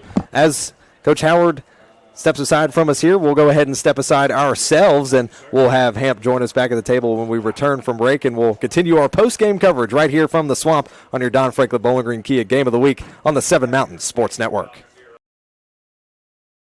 Gear up for spooktacular savings at Don Franklin Kia during the Kia Fall Savings Event. Qualified buyers can get up to $6,000 off MSRP on 2025 Kia Sorento models or up to $4,000 off MSRP on 2025 Kia K5 models. Treat yourself to thrilling deals at Don Franklin Kia, driven by family. At Morgantown Bank and Trust, a home equity line of credit offers you flexible access to the value in your home. With 5.99% introductory interest rate for the first 6 months, all the cash you need is right under your roof. Call today. When you bundle home and auto, life can be easier. You choose coverage that makes sense for you, at a price that's right for you, and a local State Farm agent who's there for you. Call State Farm agent Will Coker in Bowling Green today. This isn't just bubbles, it's balance. Relax sore muscles, refresh your mind, recharge your spirit. Discover the best hot tub brands like Cal Spa, Hot Springs, and Free Flow at Aqualand on Campbell Lane. More than bubbles, it's balance. The emails can wait. The dishes can wait. Life feels better when you press pause. Find your escape with the top hot tub brands like Cal Spa, Hot Springs, and Free Flow. Available locally at Aqualand on Campbell Lane. Your backyard getaway awaits. I want to buy this truck, man. This is perfect. It is a beautiful truck. Do you want to see the inside? Is it available? Yeah, sure is. Is it available? I just said it was. Hey, how many miles has it got on it? Just over 30,000 miles. Still practically new. But it's got rain on it. What? Do you want to see the inside? Do you have any questions? No. I have to think about it. Also, it has rain on it.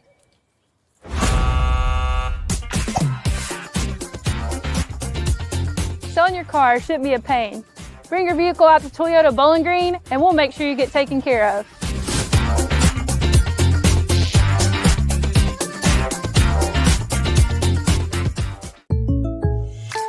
With State Farm Home Insurance, you can get the help you need from a local agent if things get complicated. And from our easy-to-use app whenever you need it. Call State Farm agent Will Coker in Bowling Green today.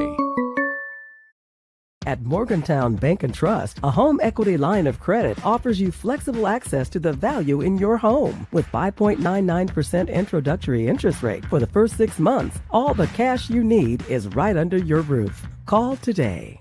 Gear up for spooktacular savings at Don Franklin Kia during the Kia Fall Savings Event. Qualified buyers can get up to $6,000 off MSRP on 2025 Kia Sorento models or up to $4,000 off MSRP on 2025 Kia K5 models. Treat yourself to thrilling deals at Don Franklin Kia, driven by family. Welcome you back to the Swamp for what I believe will be the final time this season for our Seven Mountain Sports crew. Not in general, but just from here at the Swamp. It's been a fun season. It started here, and now our first round of the playoffs. It'll be our last time here at the Swamp. But as we wrap up our coverage, we get to crown our player of the game. And tonight's player of the game, brought to you by Warren RECC and NCTC, is none other than Greenwood's Nathan Self. He had 2 rushing touchdowns, 8 rushes for 86 total yards, and that doesn't necessarily tell the whole story. Had crucial first downs late in the going that ran out some crucial clock time, and ultimately is what got the Gators the win tonight. Nathan Self, congratulations. You're our Warren RECC and NCTC player of the game. For your high-speed internet needs, choose NCTC, powered by Warren RECC. It's fast, reliable service with a hometown touch. Congratulations, Nathan Self. As we wrap up our coverage tonight, we give you the score updates that we have access to from around the region. Of course, here tonight, the Gators get the win 21-18 over Madisonville-North Hopkins. They will move on next week on the road and play Owensboro, who took the win over Grayson County 61-7. Union County took the win in decisive fashion over LaRue County 42-0. Logan County took the win over Marion County 35-12. Apollo took the win, or actually Apollo and Barron County, our most recent score update, they were leading 19-7. It is a final. Okay, so Apollo beats Barron County 19-7. Trojan season comes to an end at Apollo. Glasgow decisively also takes the win over Webster County 56-0.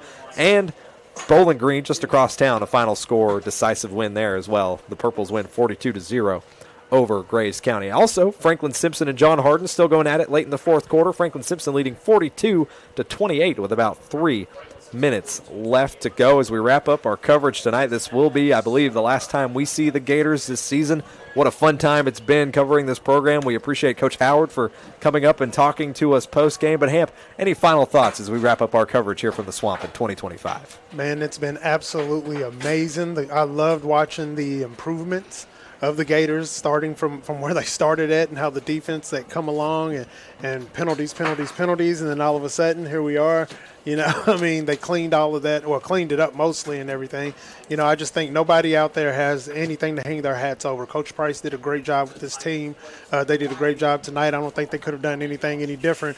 It's just the luck of the draw right here, man, and the Gators definitely did their thing, and I'm proud of what they're doing, and I'm glad to see another Bowling Green team moving along in the playoffs. You're going to see these teams and these players for years to come. Alex Richards, the young sophomore, as well as Marquez Hightower playing his last game in high school here tonight. But I have no doubt we'll be seeing players like Hightower, like Travis, like Evan Wilson playing on Saturdays in the not-too-distant future. As we wrap up our coverage tonight, of course, a huge thank you to our sponsors, Aqualand Pool and Spa, Morgantown Bank and Trust, the Blowout Co., Edmonton State Bank, Toyota Bowling Green, State Farm Agent Will Coker, and NCTC, powered by Warren RECC, and, of course, our entitlement sponsor, Don Franklin Bowling Green Kia, for making it possible each and every week to come out and to all these teams in South Central Kentucky and cover great nights of football. It's been a great season, a great regular season, a great first round of the playoffs here at the Swamp as the Gators get the win 21-18 over the Madisonville-North Hopkins Maroons.